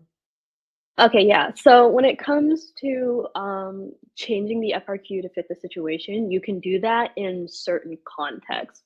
So if it's you need to take the FRQ a step further, you have to explain something in future tense, absolutely. But mostly you just want to kind of keep it to the baseline of the FRQ. And believe me, when you do it, you will actually run into maybe one example of that, and it will click. You'll have that light bulb moment. You're like, oh, I just have to extend this. Perfect. And yeah, just also, I want to just clarify something real quick about the last question we answered. If you incorrectly define one of the 7 terms, you do not get a 0 for the whole question. You just won't get the point for that term. And you don't need to get all 7 right to get a 5 either on the exam. Awesome. Do we have any other questions that we want to throw out? Oh, essay format, don't do bullet points, but it's not a full essay. It's just it's like a tiny little blurb. It's just very concise and concrete. So perfect. 2. We have 2 FRQs. Cool. Awesome. Let's take a 2-minute brain break. I know I can use it. I'm gonna go grab some water, maybe watch some TikTok for a minute. But yeah, you guys enjoy your next 2 minutes. Thank you so much for getting through the past hour and a half learning all about FRQs and learning with us. bye everyone.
Yoongi, are you here with me?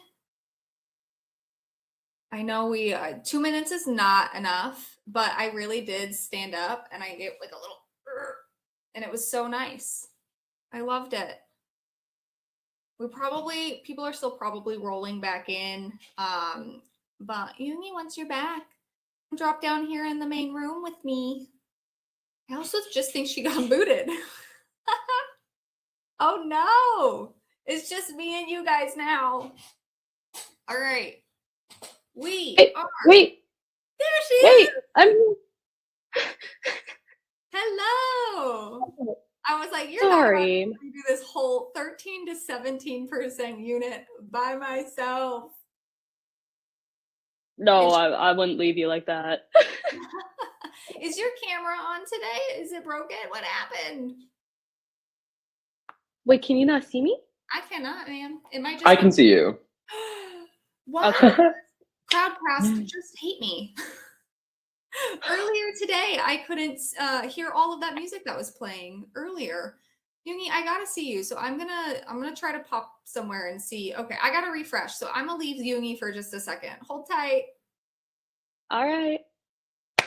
Okay. Well, I guess it's just me for a little bit. So this is one of our heavy hitter units. Super exciting. Oh my God, it's just my face on the screen. Ooh.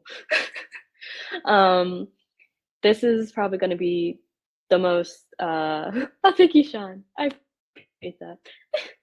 The most in-depth portion of your exam, and you're going to see a lot of repeats. Oh, thank you. You're very pretty too. Also, but while Jenna's out, I figured I could share some interesting stuff just about cognitive science in general. So, interesting fact about me, I actually work in a cognitive science laboratory. I do research in one of them. And actually, you might know that Daniel Schachter in his lab, he wrote a lot of the AP Psychology textbooks, in fact. And what his memory research is on is this new idea that you definitely won't be quizzed on in the AP exam. So don't need to worry. This is just a fun fact about cognitive science while we're waiting for Jenna to get back in. But that his like next paper or book that he's going to publish is on the idea that memory doesn't only exist to think about your past, but we also use it to make predictions about our future. And that perhaps is the more applicable use of memory. So what I'm doing right now is looking at brain regions, what brain regions are active when you think about the past, and what brain regions are active when you think about the future, and seeing if they overlap. Okay, my fun fact about cognitive science. Jenna's back now, so I'll kick it back to you two. Get out of here, Sean. No, I'm just kidding. We love you, big Sean. brain. Look at him. It was impressive. I had my mind blown there. All look silly. All right, Yoongi, are you ready for this? Are you ready for this? I hope my podcast isn't glitching. Let's do it. Let's do it. All right. All right. So first off, we got our VIPs, and these are people that you are most likely going to be asked questions about. So first off, we have Noam Chomsky, and I hope I'm pronouncing that name right. Like a gnome. Gnome. Mm-hmm. Like a little garden. 100%. That's how you pronounce his name. All right. I don't know gnomes, but all right. So he had the language acquisition device theory. Then we had Herman Ebbinghaus. Oh my good God. All right. So he had just the names. I can't with names. I'm so sorry. I'm the worst. That's the nonsense syllables experiment, the forgetting curve, and the spacing effect. So George A. Miller was that short-term memory capacity, which is like 15 to 30 seconds and 7 items. Yes, good thing pronunciation isn't part of your exam. Wolfgang, he had the Gestalt image and Gestalt psychology. And we talked about that yesterday too, remember? We talked about all that Gestalt, I almost said technology. I cannot speak today. Yes, all the Gestalt psychology we chatted about yesterday. So it's going to be a little bit more of like a recall for it. And then Elizabeth with false memories and the misinformation effect, which we will get into a little later in the slideshow. Elizabeth Loftus Loftus's research is so fascinating. She does so much work with the oh my gosh, why is it escaping the tip of my tongue? The Innocence Project for inaccurate eyewitness testimonies, for example. So with all of her research on false memories and misinformation, she does a ton of work with the Innocence Project. So it's really, really cool. Yeah, Loftus is so cool. I really love her. She's at UC Irvine. Just really, really smart. So let's keep on going. You just had the tip of the tongue phenomenon right there. That was a perfect example. Yeah. All right. Getting into the introduction of memory. So what we know is memory is information processing, it's storage, it's retrieval, it's encoding, it's what makes us us. Metacognition, so that's almost like being awake in the matrix, being aware of what's going on. You have the ability to control and have awareness of your own thoughts. So information, you have that like facts and info, and then like personal experience, and a lot of that is based on like emotions, and then also just the cold hard facts that you learn in school. The cold hard facts. I love it. Yeah, so all of our semantic knowledge is really just the cold hard facts, and that's it. But then that episodic stuff is like the things that we attach value to, like emotional value, the things that we remember very fondly or very, very badly, honestly. So yeah, episodic information, you can think about it like watching an episode of your life. That's the best way to remember it. And then yeah, metacognition, I see in the chat, they're thinking about thinking. I don't know, you guys might have been too young, but for a while there was this whole trend of people saying like, that's so meta, but that's really what it is. It's metacognition. Next, we have that short-term memory, the long-term memory, and that has to do a little bit with like that, well, a lot with like effortful processing and that automatic processing. For short-term, you want to use stuff like chunking and mnemonic devices, which is, again, another example of chunking, to make sure that stuff really sticks and then can be encoded into your long-term memory. Your long-term memory is what's called explicit memory or declarative. That's versus like your implicit memory, which is like non-declarative and very procedural. So yeah, like things like skills and stuff. So even just being able to like walk, that's stored as memory. That's learning how. So I know we had some musicians in here. So learning how to play your instrument and remembering that's all procedural memory. So very exciting. Next, are we ready? Yeah. Hit it. All right, processing. All right. So what I love about these ones are they're just very like they're very surface, like selective, divided, it means what it means. Selective processing, one thing at a time. It's very effortful. You're really looking at it. You're putting all your attention into it. Divided, it's that processing of multi-bits. It's that multitasking. And it's like you're studying for your AP exam and you're watching TikTok. That's not a great studying technique. Do not do that. No, you're not going to get that encoded into your long-term memory. Then you have your effortful versus automatic processing. So effortful requires like being conscious. It's almost like learning a new instrument or learning a new piece of music. You have to be aware of what's going on, and it's effort, it's retention. Yeah, it's like automatic. It's like what everybody's doing right now. I hope. I think they are though. They really know what they're doing though. These answers are fire. Yes, they are. They are. Automatic processing. So this is unconscious processing. So this is like riding a bike. You can always get back on and you know what you're doing. So yeah, it's that muscle memory. Yeah, procedural memory is just one of those things that like, or anything that's like automatic is, so when it comes to muscle memory, what we're really looking at is that procedural memory. And then with automatic processing, that's like that stuff that just you automatically are going to encode without ever having to put effort into it. So for example, when you think about like if your mom comes in See, this is when I said I'm so bad at coming up with examples off the top of my head. We are winging this example. Automatic processing could be if your mother comes in and, oh gosh, you notice that her hair is the color of her hair, whatever it is. She hasn't changed it. It's the normal stuff. You've just processed it automatically and you don't have to put effort into it. However, when it comes to effortful processing, your mom changed something about her hair, but you can't figure out what it is. So you're like looking and you're like, what is different? And you're really trying to actively like pull in that information. So that's how you know those differences. I really like that. I was worried at where that was going for a second. I panicked, but look, I always bring it home. You know, the examples sometimes they trail off, but I will always bring it right back. You're in my own classroom right now, and my students being like, lady, this example, what is it? I'd love to be part of your classroom, obviously. All right, next we have shallow versus deep processing. It's pretty self-explanatory, but just for the sake of it, shallow is that surface characteristics. It's that like phenome, which is just like basic sound units of language. So like the word chat has 3 phonemes, C-H-A-T. Deep considers meaning. It uses elaborate rehearsal. It improves your memory. And I mean, like you're really going in it to make sure you're getting all the connections and all the perspective, and it will stick for a long time as long as you encode.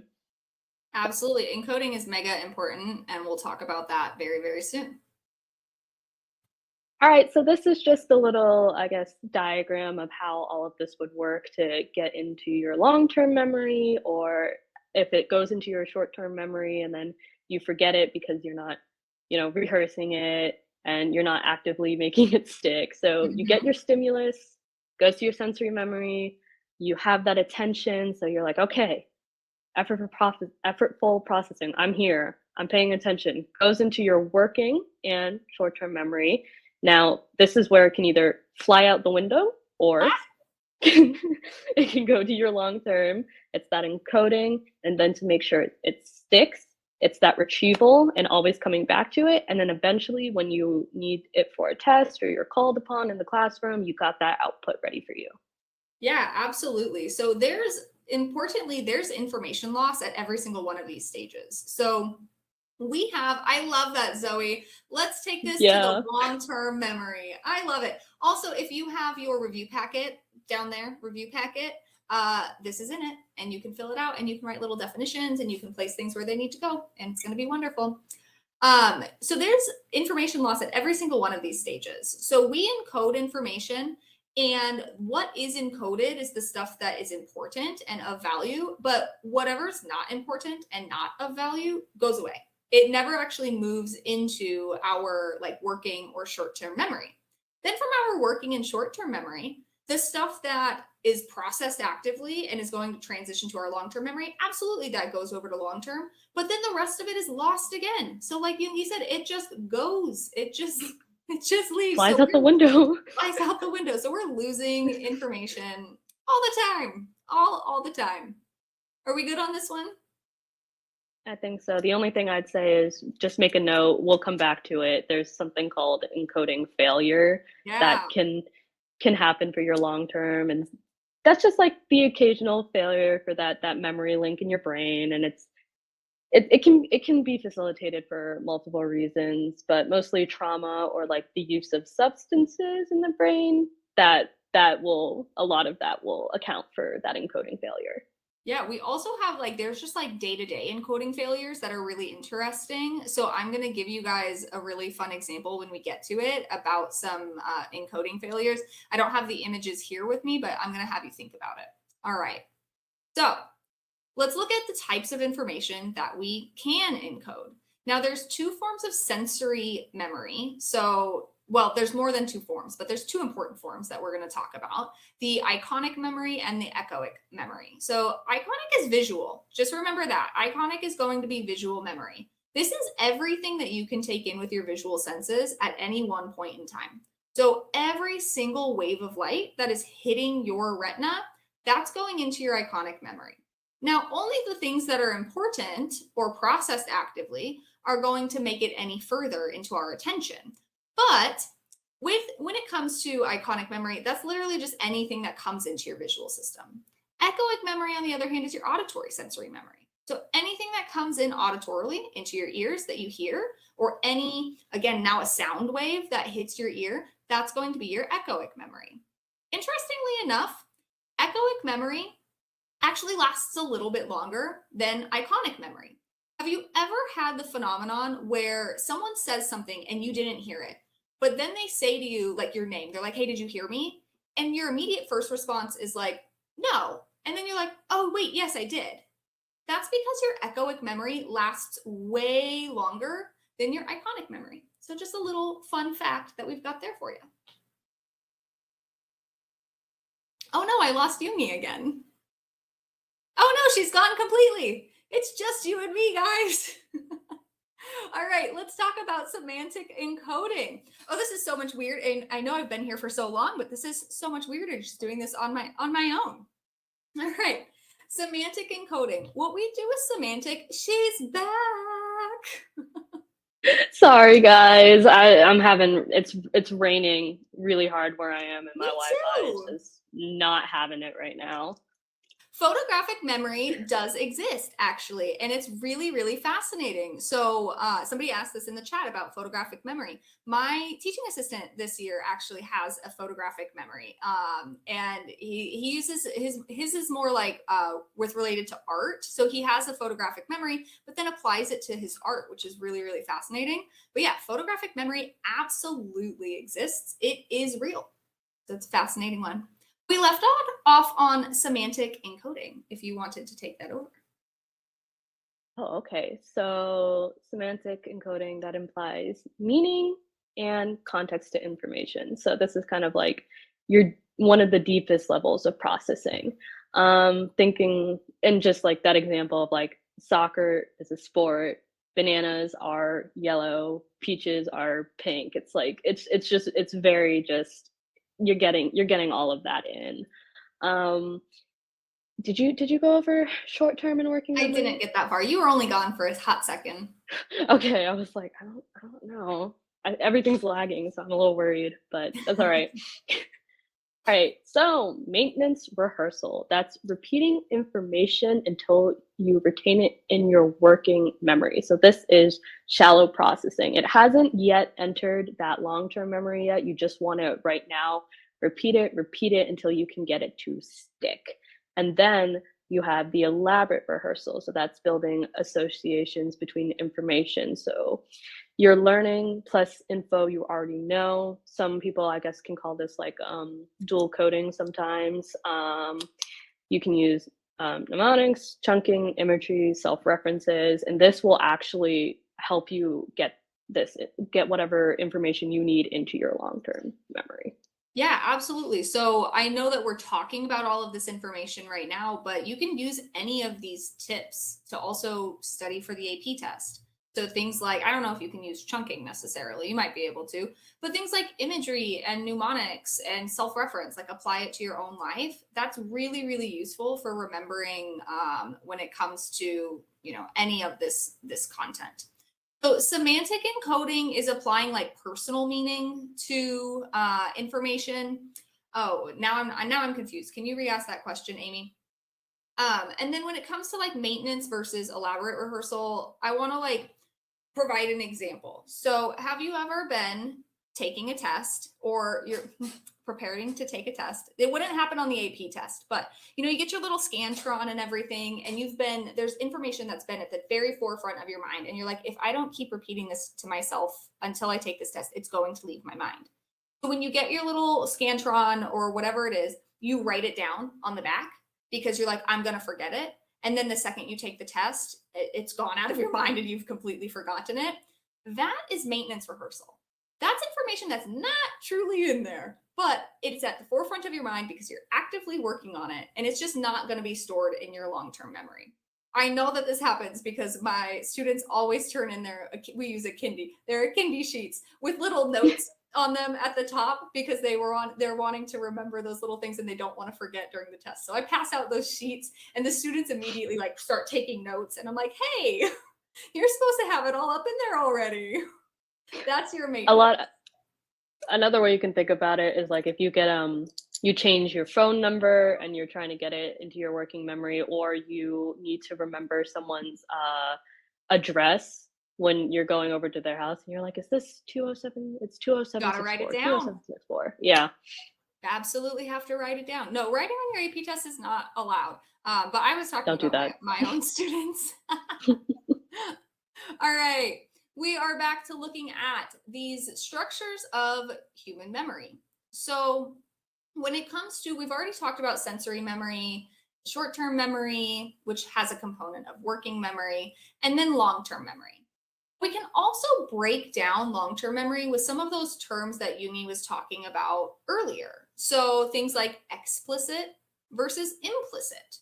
Now, the only difference between explicit or implicit is that you are doing it consciously or unconsciously. So is this information that you have to recollect, or is it information that comes to you automatically? So for example, if you know how to ride a bike, that's implicit. You don't have to like pull that to the forefront of your mind. But as you're taking your AP test and they ask you what form of memory why can't I speak? Declarative. That's why. Declarative. I was trying to get there and it was not working. Declarative. That's going to be your explicit memory. I'm rolling off a trail here, so I'm going to hand it over to you, Jungi. My mind is.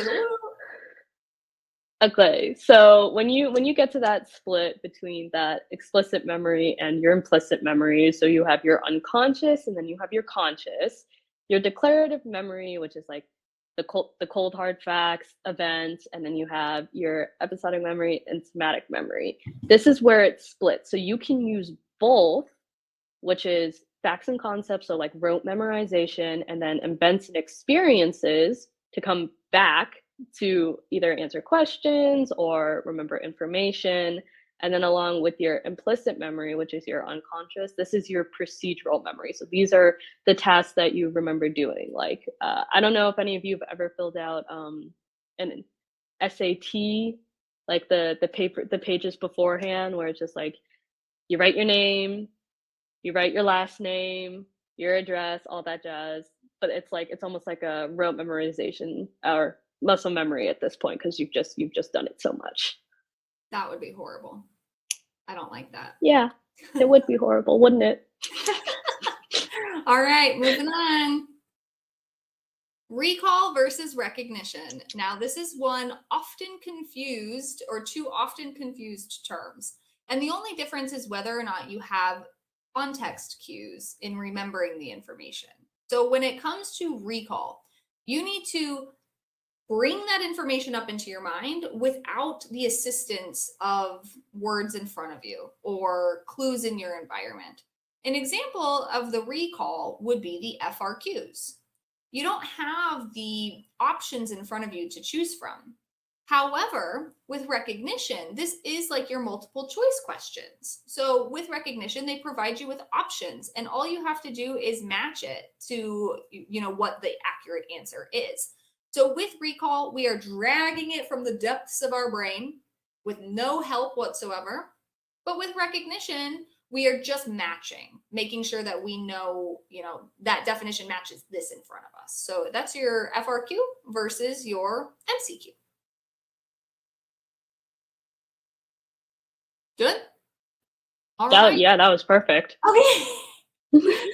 Throw the answer to recognition in the chat. So after a brain injury, Russell can no longer form new memories. He can, however, remember his life experiences before the accident. Russell's memory problem most clearly illustrates which option do we have? And then alternatively, or in addition, in your recall section, blank combined physiology and philosophy to establish psychology. He established the first psychology lab in Germany and utilized introspection and structuralism. You guys are killing it. Great job. So we have demonstrated just now both recall as well as recognition. One on average is a little bit more difficult, but it is. Oh, Wilhelm Wundt. Yep, they got it. Fun Wilhelm fact, my Wundt. favorite. Yeah. All right, let's go on. So the answer to that one, so he can no longer form new memories. That's anterograde amnesia. We'll talk about that actually pretty soon. Pretty soon. Wundt, yes, absolutely Wundt. All right, forgetting and memory errors. So, retrieval failure. An individual has stored a memory in your long-term memory, right, but is unable to properly retrieve the memory. And honestly, your brain is almost, think of it like a cloud. It only has so much capacity for storage. So some things are gonna get lost, or you're gonna have to remove. And sometimes, unfortunately, no matter how much you study for a test, there's always going to be that one thing that just gets thrown out. Not to these ones. Heck no. They're not going to have that But happen. no, they're going to get it. I know they are. I have like full faith. I see 4s and 5s in this room. Absolutely. All right, so proactive interference. So this is when old information inhibits new information being recalled. So you can think of this like giving your new phone number to somebody when you've already memorized it's in your long term. At this point, it's like muscle memory, and you almost like mix the two in. And then retroactive interference, which is new information inhibits old information. My psych teacher. Yeah. I've They're heard all that reference before as well. yeah. I was like, I don't know if I can say that, but it's in the chat, so you know what, it's fine. It's something teachers do use to teach the concept. So Yep. If it sticks, it sticks. Okay. that it I'll does. take it. Look, proactive and retroactive interference, I'll admit, is one of those things that I commonly mix up. I tell my teacher, I was just reading the word teacher. I tell my students every semester, it's one of those things that for me personally is really difficult. I always mix them up. But Yumi had told me earlier some really, really wonderful tips for remembering which one is which. And I think I'm never going to forget again. So Yumi, can you tell me what those were again? Okay, so I had pro, so I almost like I'm pro new information, and then I have re, which is like almost like I'm redacting or I'm retracting, you know, this new, what is it? Oh my God, new information, and if it's old, see, this is me actively, this is my retrieval failure right here. So proactive really is just when that old information is going to prohibit you from recalling new information. It's going to prevent the new. Whereas retro is preventing the old. So new preventing old versus old preventing new. Now, again, I'll tell you, in my own brain, it just won't exist. That definition, every single time it comes in, it goes right back out. Just one of those things. I've just convinced myself I'll never remember fully, but that's all right. You guys will. You'll know it. And you'll take this as a lesson. You'll be like, you know what? Jenna said she can't remember that, so I'm going to make sure I do. And I have faith in you guys. All right. Ebbinghouse's forgetting curve. We have talked about this, I think, a little bit already, but let's dig into it, because the forgetting curve is really important, especially when it comes to studying. I guess I will. All right.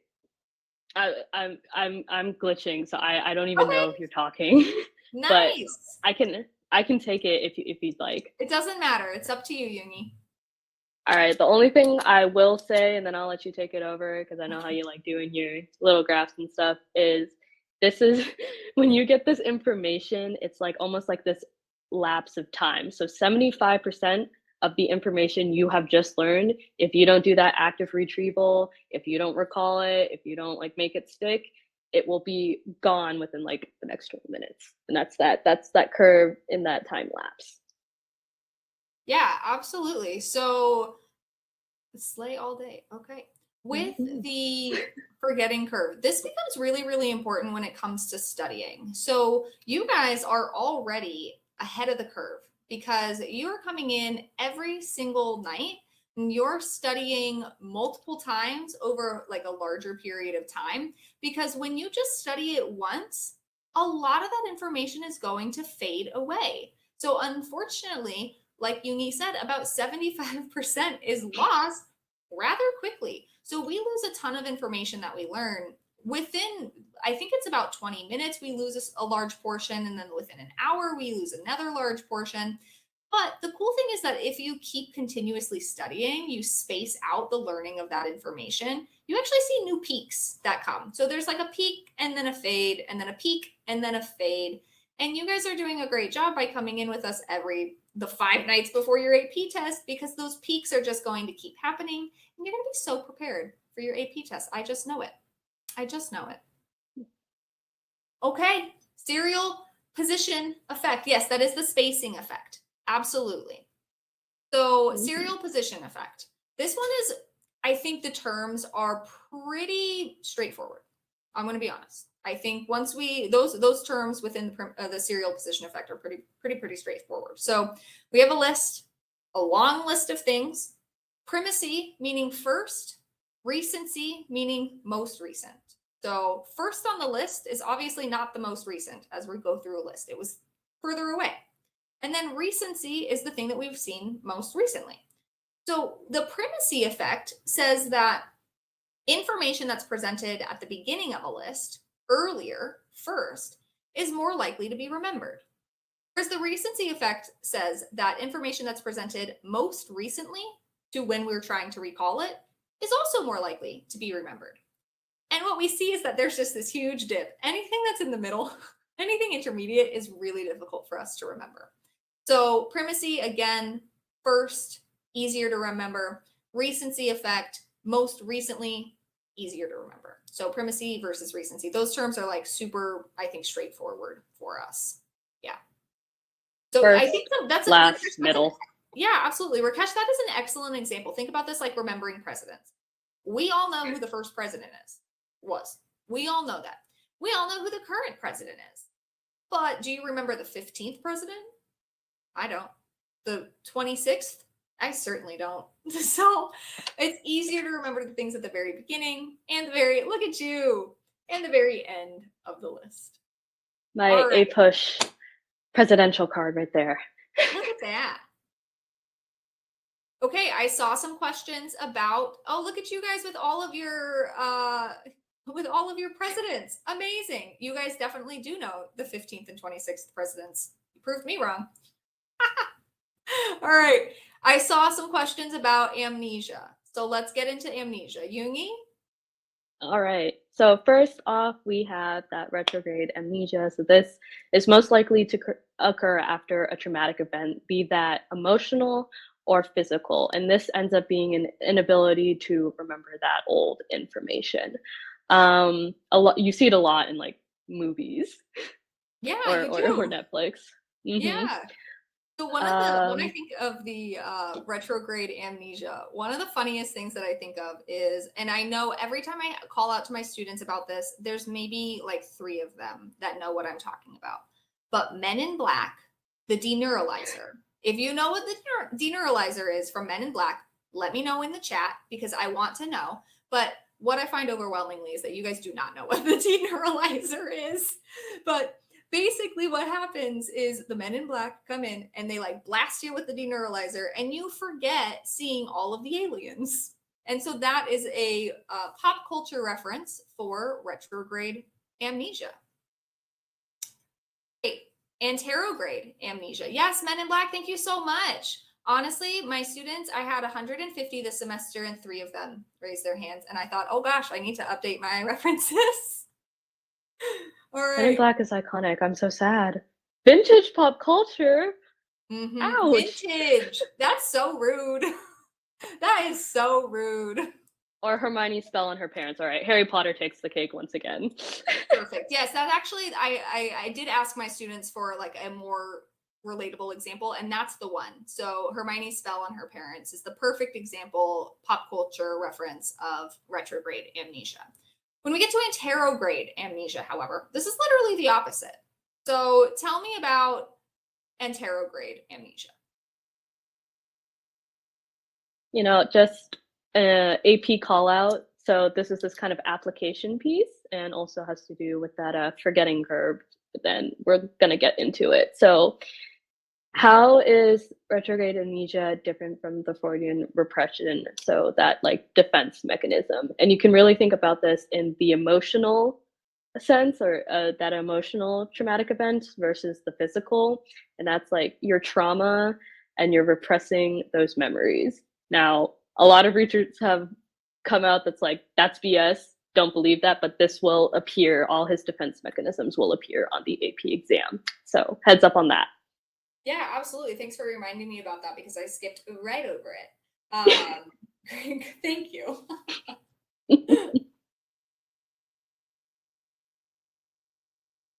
All right, and how about with our anterograde amnesia? So we know anterograde amnesia is the opposite of retrograde. So retro meaning older, so we know we're losing those old memories. I don't know necessarily that anterograde amnesia can be as easily, wordsmithed, but I just remember it as the opposite of retrograde. So I know that it's those new memories that cannot be formed. So everything prior to the accident, the injury, or the event is safe and it's recalled and it's perfectly fine. But when it comes to anterograde amnesia, ever since the event happened, there's no new information coming in. So that information is not stored as memory. So oftentimes people with anterograde amnesia simply do not know that they have anterograde amnesia because they don't remember what's going on. So it's a really interesting kind of phenomenon. If you've seen, for example, again, I'm going to date myself here, 50 First Dates. 50 First Dates is a perfect example of anterograde amnesia. You didn't even react to that. So I'm assuming you have not seen 50 First Dates. I'm not saying anything right now. All I will say, retro before, yep. Antero after. Perfect. I love it. All right. More types of amnesia. You watched 50 First Dates in AP Psych today? Wow. It could not be me. I want to be in that psych class. Oh my gosh. I love that. Amazing. We have a Sigmund Freud in the chat. I'm thrilled to see it. All right. I'm a little nervous. He makes me nervous. Source amnesia. When we have source amnesia, there's a couple of different things that can happen. Basically, with source amnesia, this is just when we are forgetting where our information came from. We've got the information, but we don't know why. So there's one phenomenon called the misattribution error, where we just don't have the ability to remember how we acquired that information. But another really cool form of source amnesia is actually deja vu. So deja vu happens because what you're currently experiencing is very similar to something that you've experienced previously, but you cannot place the source. So that's why deja vu happens. It makes you feel like you are reliving the same moment because it's similar enough to something you have lived before, but your brain hasn't told you what it is. So that source is missing. So deja vu is a really, really fascinating phenomenon. Think of it as your brain short-circuiting for a quick second. Like you have to like when you shut your phone on and off, that's your brain resetting. Absolutely. Someone had a Olivia reference in there to her song Deja Vu. You can remember it that way as well.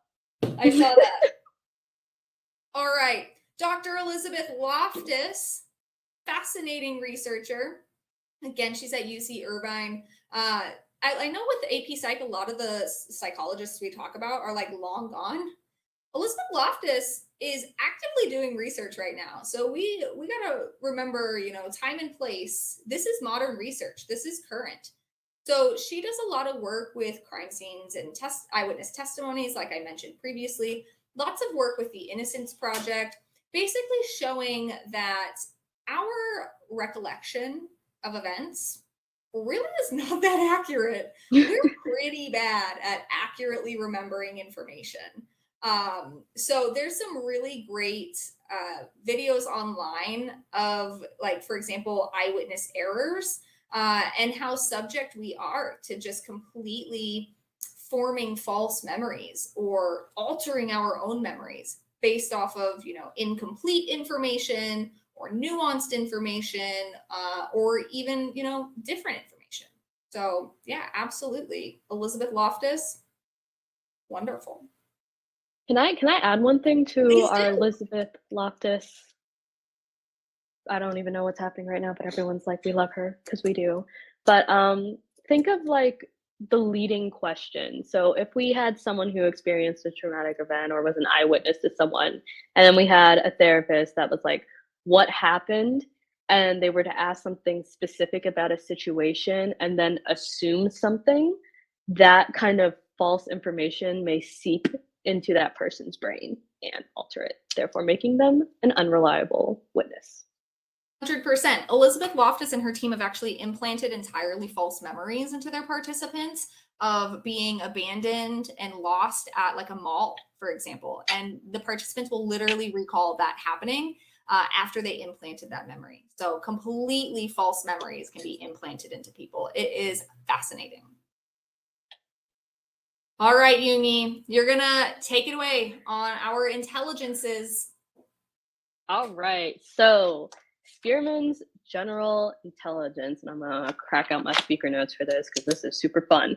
So for those of you that don't know what the G factor is, it's how we like a person's general intelligence that's reflected through an IQ score. And what Spearman says is that all of these basic intelligence, they predict how we will cognitively approach tasks.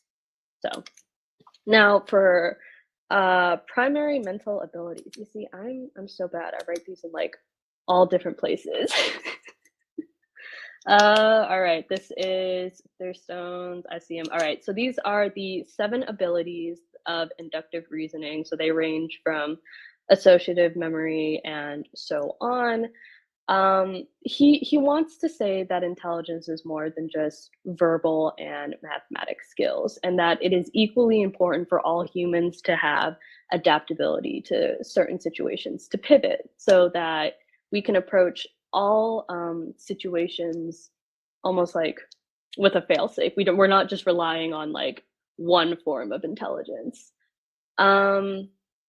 For Steinberg's experience, so this is like intelligence is best classified into 3 areas, and what he's thinking is kind of that real world application. So this analytic, practical, creativity, it's that stuff that you're going to need when you go into, job interviews, or you're working with colleagues on a project at a startup, kind of like this, and you need to find the best way to approach it. So that's that real world application.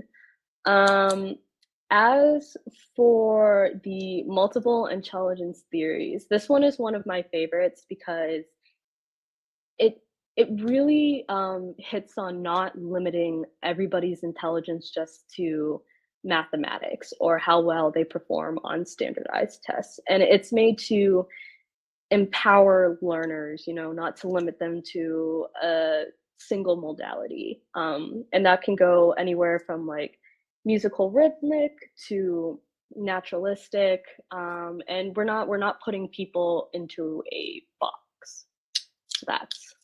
It's wonderful. I think that one is the most talked about out of the 4. So, did I miss one? No, I didn't. Nice. Do you want to take a crack at this one, Jenna? Oh, sorry, I was typing, so I muted myself. Yeah, absolutely. So I didn't want to be like clacking over here. So intelligence, we know intelligence to be basically our abilities to adapt to situations and, get on situations and tackle them and use our information and use our knowledge. So we have with fluid intelligence versus crystallized intelligence. Fluid intelligence is like our ability to like acquire information, be like very abstract, apply reasoning to what we are doing. And it's more of like let me think of like the best way to explain this is like more complex problem solving. Things like, I don't know, like word puzzles or Sudoku. It's as an example. It's like So your biological, your memory almost. Yeah, absolutely. And then with crystallized intelligence, crystallized is straight up just the knowledge that you have. It's what's in there, what you've acquired over your life, all of those memories we've been talking about, the episodic memories, the declarative memory, semantic memory. This is all our crystallized intelligence. This is like hard facts. Whereas your fluid intelligence is your ability to apply that skill, I guess, to say. With fluid intelligence, this is like your problem solving and everything like that. So we do know that fluid intelligence does decrease with age, but importantly, what we also know is that if you continue training your brain, like if you do brain puzzles and you do Sudoku or crosswords or whatever, that decrease actually isn't as strong. So if you actually use your brain just like a muscle and you continue working it and you continue training it, then you might not see that decrease in your intelligence. So we're not gonna do that because we're all smart cookies here. Okay. Hello, Rakesh. Yeah, chess is a great example. Definitely strategy based and really interesting. So then we talk about some other components of intelligence. The Flynn effect is really interesting because really all it says is that humanity is just getting smarter. As the years go on, we are getting smarter and smarter and smarter. Cool for us, right? So the Flynn effect really requires that we actually re-standardize all of our tests, all of our intelligence tests, so that they are standard now to the current population. So making sure that IQ is standardized at 100, for example. So Flynn effect, we are getting way smarter as the years roll on. And that's a good problem to have. Now, with savant syndrome, what we are showing is it's a intelligence condition where individuals who have some type of altered brain patterns or some type of neurodevelopmental disorder, for example, that are otherwise limited in mental abilities, have very exceptional skills in like a very particular concept. So things like, numbers, drawing, there's a lot of different things that savant syndrome could apply to. But yeah, absolutely, we can see it in things like numbers. I don't know if you've ever seen Rain Man. That's an excellent example of savant syndrome. I think I watched Rain Man in AP Psych, if I'm remembering correctly. So, and then lastly, stereotype threat is a really fascinating component of how context and how culture and society can actually influence abilities and demonstrations of intelligence. So what we see with stereotype threat is that within stereotype laden environments, for example, there are heavy stereotypes in mathematics that are sex-based stereotypes. So for example, stereotypes that men and boys are better at math than girls and women. So in these very stereotype laden environments, what we see is that individuals who would fit within that group that's being stereotyped against, they actually have these decreases in whatever the skill is that they're, demonstrating in an attempt to, let me back up. In an attempt to not conform to that stereotype and the effort that is put in to not apply to that stereotype, what we see is that the stereotype is met anyways. And that's only because there is an extreme amount of effort that's put in and mental energy that's going to be tacked somewhere else than on the task at hand. And so with stereotype threat, we unfortunately see things like, for example, studies have shown that when girls take math tests and they're told beforehand that girls are worse at math, that group actually performs worse on these math tasks than when that stereotype was never mentioned in the first place. So stereotype threat is a really huge kind of impact on skills, abilities, and effort within stereotype-laden environments. Well, the one thing I will say for the Flynn effect, you can kind of see it as we fade out of this sort of standardized test era of like the SAT and the ACT when you need that to apply to college. And then with the savant syndrome, we're seeing just this amazing opening up of like accommodations for test taking, as well as an infrastructure. So as time goes on, we're getting smarter, we're getting faster at everything, we're finding more ways to improve, and it's opening up more doors for everybody. So it's actually quite wonderful. Yeah, thank you, Yumi. Okay, language. Going back to good old Noam Chomsky. So with our language acquisition, so behaviorists, think back, behaviorists, Watson, Skinner, our behaviorists used to think that language was learned simply through modeling and observational learning. So that's what the behaviorists thought, that like anybody could pick up language. It was solely based on the environment that you're learning language in. However, Noam Chomsky actually provided a ton of counter evidence to that idea and showed that, in fact, humans are born with an innate capacity to learn language. It's not simply environmental. There's actually a nature aspect to language, a huge aspect, actually. The only influence of culture in language acquisition is what the language you learn is. So otherwise, language acquisition is actually almost an entirely nature concept, except for the exact language that you learn. And this is always going to be based in a universal sequence. So for example, there's early stages like cooing and babbling, and then things like telegraphic speech and like very short, like 2 to 3 word phrases that are supposed to be, full sentences. So for example, I could say, I would like some more tea. Somebody in telegraphic speech could say, I want tea. It's the same exact intent, but the amount of words that we use to describe it is completely different. Now, when it comes to the critical period is really interesting. Now, it's about age 7, and this is for language acquisition. So children that are exposed to language before the age of 7 are going to pick up on that language as well as any other native speaker would. After the age of 7, language is much more difficult to pick up. So what we see is that on average, individuals who learn languages after the age of 7, now again, this is on average and it's not exact, but individuals who learn languages after the age of 7 tend to have accents as compared to individuals who learn before the age of 7 tend to not have accents. And this is also the same for multilinguals. So children can learn multiple languages at the same time, very, very easy before the age of 7. And then after that, it becomes a lot more difficult. So I don't know why our education system has us wait to learn second languages or third languages until we're in high school, middle school and high school. It's not the most effective way to learn a language, but we'll get there eventually, All right, Yumi, hit me with the grammar, the phonemes, the morphemes. All right, so these are the components of language. Essentially, what language is. Oh no! Grammar. You're back. What? Am I back? What happened?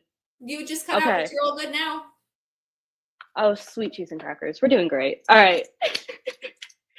Grammar and semantics. So grammar is a set rule that language follows, and it's going to vary from language to language. For those that speak Romance languages, those that speak English, those that speak Mandarin or Cantonese. And then we have semantics, which refers to the study of understanding the word. So that's like your vocabulary and how words combine. So prefixes, suffixes, a whole bunch of fun stuff. Your lexicon, so everyone has one. It's specific to each individual, and it's just kind of like your holding place for all of this information. And then your morphemes. So these are morphemes. I want to say Morpheus, and it's awful. Like that movie? It was a terrible movie. It was a bad movie. I was so upset, but we're off topic. Hold on. Okay. There's verbs in the slide. Nice. That's my fault. Mm-hmm. Typo. Study of meaning or verbs. New verb. All right. They're the smallest meaningful units of speech. So most combine like 2 to 3 within a word.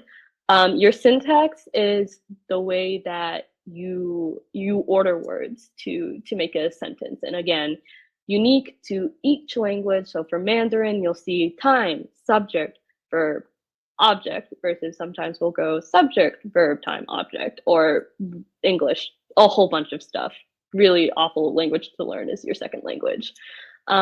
Using proper tense is also an example of syntax. One thing that I'd like to add in is that language acquisition device, and that's LAD. And that's kind of like your babbling stage, your 1-word stage, and your 2-word stage. So how 10-month, 12-month, 18-month year old children go about, starting to construct these words and using these morphemes and phenomes and like all of this jazz to start learning to speak, which is it's really wonderful. Yeah, absolutely. And so one of the really cool things, so we know that the critical period for language in general is around age 7, but there's also a critical period for phonemes, and it's much sooner than that. It's about year 1, roughly, that babies that are learning or exposed to different phonemes are actually going to be better or worse at pronouncing those phonemes, depending upon about, again, age 1. So really, really fascinating that, that critical period is not 7 for all languages, or 7 for in general for language, but really depends upon which structure of the language we are looking at. Cool, cool, cool. All right. All so right. I wanted to throw out, because importantly, because it was a good thing, we ran a little bit over time for this unit, but that's because it's a huge portion of your test. It's the largest portion of your test. So we did definitely run out of time. So we're not going to have time tonight for both of the things that we had planned next. So I want to throw out to the chat, like, what our options are. My suggestion is that we push the FRQ practice to the beginning of tomorrow, and that we still do the practice quiz for this unit today. But I wanted to throw out, if you guys had, another option. We've only got 20 minutes left, and we were really going to use probably all 20 minutes, maybe even 25 minutes on the FRQ. So I personally think we should do the practice quiz, and then we'll push the FRQ to tomorrow. Okay, perfect. Yay, that sounds great. All right, we're going to do our practice quiz then. We've got actually a couple of practice quizzes for you. We'll see if we get through the single unit versus, the single unit plus the all unit, because I've got a few coming at you. Let's see. Okay. That's a lot of stuff that we covered. How are your brains know. feeling? I can tell you mine is tired. My eyes are like about to roll out of my head from like bouncing back and forth from the chat to the stage. I'm like, oof. That's funny. Okay. And then I need to make this big again. Oh no, it looks pretty good. All right. Here we go. You've got your, it's so fun. You've got your link in the chat. I'll send it again. You're so welcome, Bonnie. Thank you for tuning in. We really appreciate that. You all were lovely tonight and so smart. You're definitely going to ace this exam. I love the emojis. Dance with us.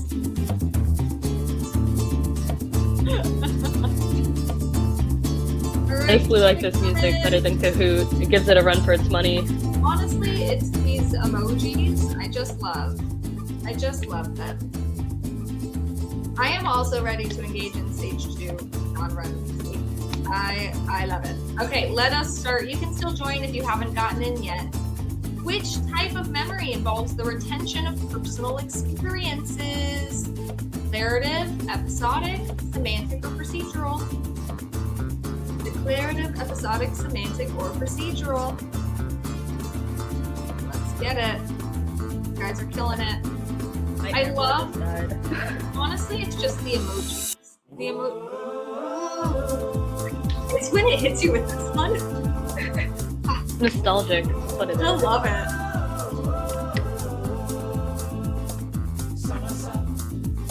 Okay, ready? Perfect job. Episodic memory. Love it. Yes, absolutely, Amanda. 5-ball sambaing all across the country. Okay, so we've got Goodbye. episodic memory is our memory that involves the retention of our personal experiences. So remember, semantic is just like factual. Episodic is personal. I would say like episodes, again, episodes of your life. I think like if you've ever heard someone say like, "Oh, that's all semantics," like That's all semantics. Oh my God, I love it. Great job. oh my All gosh, right. water bottle's leaking. Oof. Which type of memory involves the retention of skills or actions that can be performed automatically? Same answer options. We've got declarative, episodic, procedural, and semantic. I know you guys got this one. I know you do. Think about it like, you know what? I won't hint you yet. I won't give you that. Not quite yet, but I will now. Think about it like you have to follow a procedure for a skill that you do, and that will tell us our procedural memory. Our procedural memory is responsible for our skills and our actions. Great job, you guys. You're killing it. I see a lot on semantic this time. Remember, semantic's factual. Semantic is what, Yungi, how did you put it? Straight to the facts? All Yep. about the facts? Cold hard facts. Cold, hard, that's so much better. Cold, hard facts. Right. Which type of amnesia involves the inability to form new memory? We talked about this. Now, we've got dissociative, anterograde, retrograde, or transient global amnesia. So, I remember that one of those words means older. That's how I remember it. And then the other one is just opposite. That's the only way I can do this, you know? All right, we're revealing.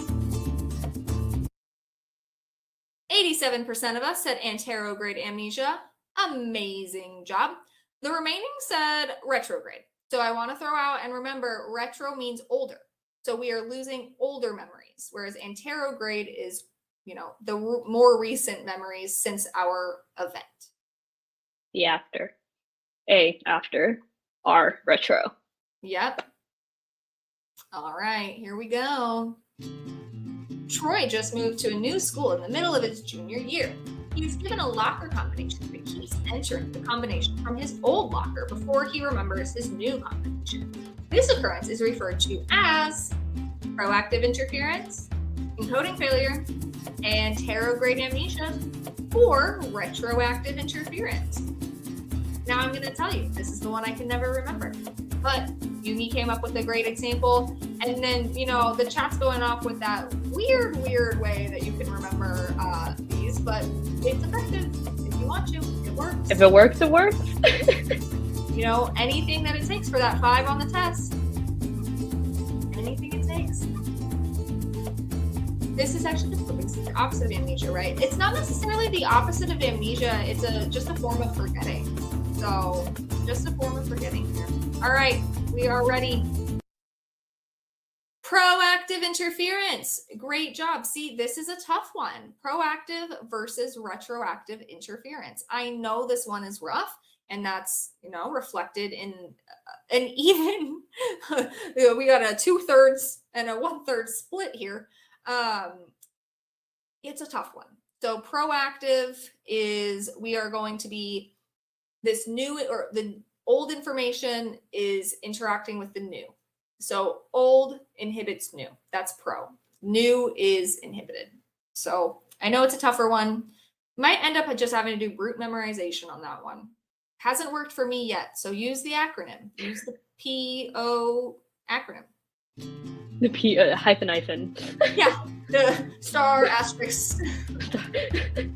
Which part of the brain is responsible for the emotional components of memories? Now, we didn't talk about this today, but importantly, those brain structures are going to appear all over the place throughout like almost the entire test. So we've got the amygdala, the hippocampus, the cerebellum, or the thalamus. So we've got our few different brain structures here. I want you to tell me which one is the emotional component. What is that emotional component? Whenever I see amygdala, I always think because of the A, I think, for fear. And I love have to do that in it. a test, and I'm like, oh, this means I'm scared of something. Oh my God, that's amazing. All right, so it seems like we all know. It seems like we know. Hey, and not as much as I thought we did, but that's quite all right. So the amygdala is the correct answer. Now, remember that the hippocampus is certainly important for memories. It's a huge portion, responsible for a huge portion of memory. However, it's not the only place that memory formation or memory consolidation or storage or recall happens. There's other structures of the brain, as well as the cortex in general, that are really, really critically important for memory. So the amygdala is the emotional center of the brain. It's the fear center. And that's what we're rocking with. It is the amygdala. Great job to the 47% of us. Yumi, you want to take it away? All right. Which of the following is an example of a problem-solving strategy in cognitive psychology? Is it A, asking for help from someone else? B, using trial and error to solve a problem? C, using heuristics or mental shortcuts to quickly solve a problem? Or D, taking a break and coming back to the problem later, which is, my personal favorite, not gonna lie. I'm just gonna leave that over there and I'm gonna go do something else. Yeah. Go scroll through TikTok, Instagram, forget about it for 15 minutes. Oh no! Absolutely. Ooh, we'll have 10 minutes left, and let me tell you, I'm so excited. I'm so tired today. We're almost there, guys. We are almost there, and then we'll be back with it tomorrow. And the next 2 nights after that, too. They're troopers. They've been here for 3 hours. They're doing great. The answer is... Yumi, what's the answer? Oh, I'm supposed to say, C. Sorry. Giving you jazz hands. I don't know. I was like, what is? I don't know. It's Dr. hands. Strange here. I'm like, all right. Using heuristics or mental shortcuts to quickly solve a problem. So think cognitive psychology. You want to use all of that brain power. Absolutely. And think smarter, not harder. Yep, that cog section is huge on the test. So we spent a lot of time on it tonight. We couldn't even hit all of it. So make sure you review and you know all of your cog stuff. All right. Which part of the brain is responsible for the consolidation of memories during sleep? Is it the thalamus, the cortex, the amygdala, or the hippocampus? Now this one might throw back to sleep last night. What structure was active? I love it. What is consolidation? Tell us. You know it. We do know at least it's not the amygdala. So we got that one out of the way. We know it. All right, are we ready? Nice. Most of us said the hippocampus. So good job. Hippocampus is like that memory center. Like if it's just regular memory, if there's a question just about memory, it's probably going to be the hippocampus. But if it's a specific component of memory, it might be something different. So generally when we think of generally when we think of memory, we want to be thinking of hippocampus. It's where, consolidation happens. It's where it actually grows. So the hippocampus can get larger. They've done a study with London taxi cab drivers who have to actually memorize the whole city, and their hippocampi are larger. So your hippocampus can get larger. And yeah, somebody says you'll never forget when you saw a hippo on campus. 100%. Oh, just popped the night 2 survey on the green button. We would love your feedback. There was also, I'm so sorry, Amanda, I completely forgot about the fun survey. Let me know if you want us to still do that. I completely forgot. Let's go to the next one. Which of the following best describes the false consensus effect? The tendency to overestimate the extent to which others share our beliefs and behaviors.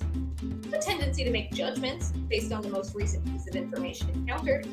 The tendency to rely too heavily on the first piece of information encountered. Or the tendency to remember information better if it's repeated frequently. Let's do it. What are these? These are elements from Cog. We didn't get to them because it's so much in Cog. There's so much in this chapter, or in this unit. So much to do. Well, we can cover all of it.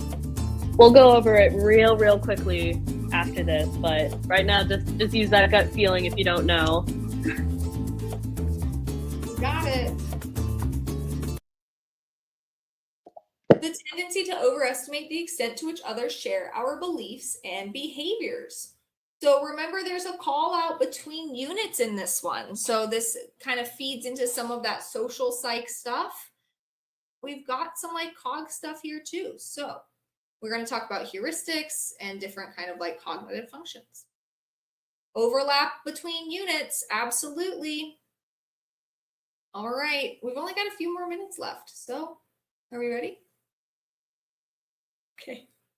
I'm ready. Are you Why ready? am I still seeing amygdala? Oh, somebody put a question. I get it.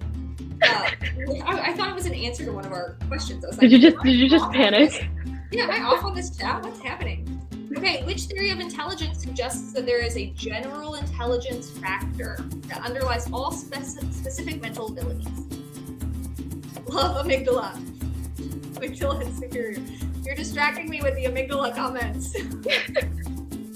All right, so we talked about a few components of intelligence. We talked about a few different theories. Some researchers think there's like 9 or 13 different forms of intelligence. Some say there's one underlying factor. Which one is it that says there's one underlying factor? Now, a lot of research supports that there is indeed this one underlying factor. But again, research is always, I guess, what we know about science is always subject to change based off of the most available research. So we'll see what it is. Spearman's 2-factor theory. All right. G-factor. For this one, think G factor, and that's that G-factor. like general intelligence and reflection in that IQ score. So Perfect. G-factor is the best answer. Oh, I don't know. We've got here. Let's see. We could probably do one more before hitting our Q&A. Sound good? Which of the following is a measure of reliability used in intelligence testing? So we've got correlation coefficient, standard deviation, validity coefficient, and mean score. So we are looking for a measure of reliability. So in our reliability, how do we get that? There's different forms of reliability as well. So there's test-retest reliability, there's inter-rater reliability. I'm not going to be able to come up with another one. But those are the 2 that are really important. it's late. You're doing great. I'm trying.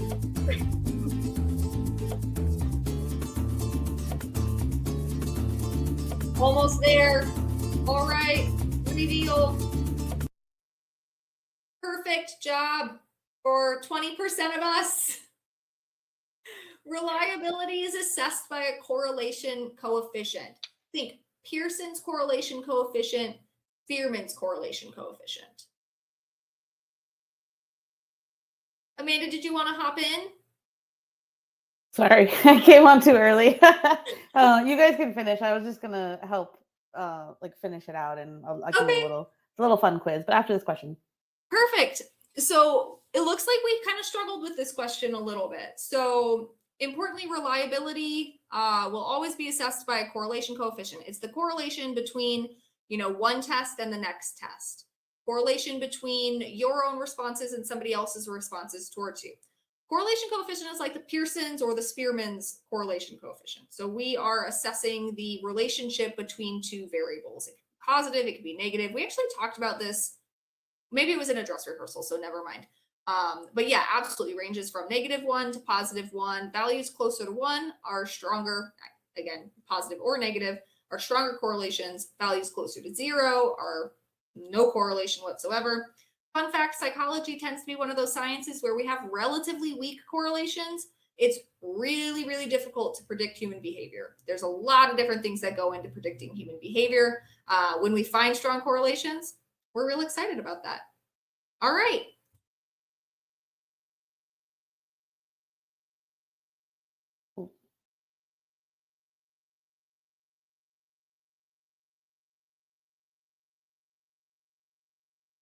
I couldn't hear you. I couldn't either.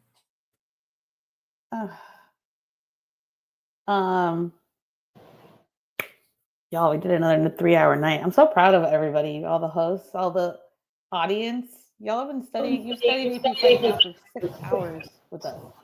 Think about it. Do you guys still want to do some Q&A, or do you want me to just sort of? Is it just me, or are you doubled? Oh, it might just be me. It's just you.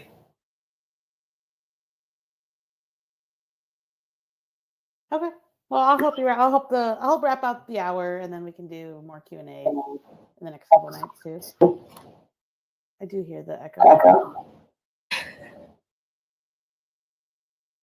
All right. Well. Do we still hear an echo? Mm-mm. I was listening to Psych and Chem crams at the same time, so I think I probably also had like a couple other things going on. Kind of funny.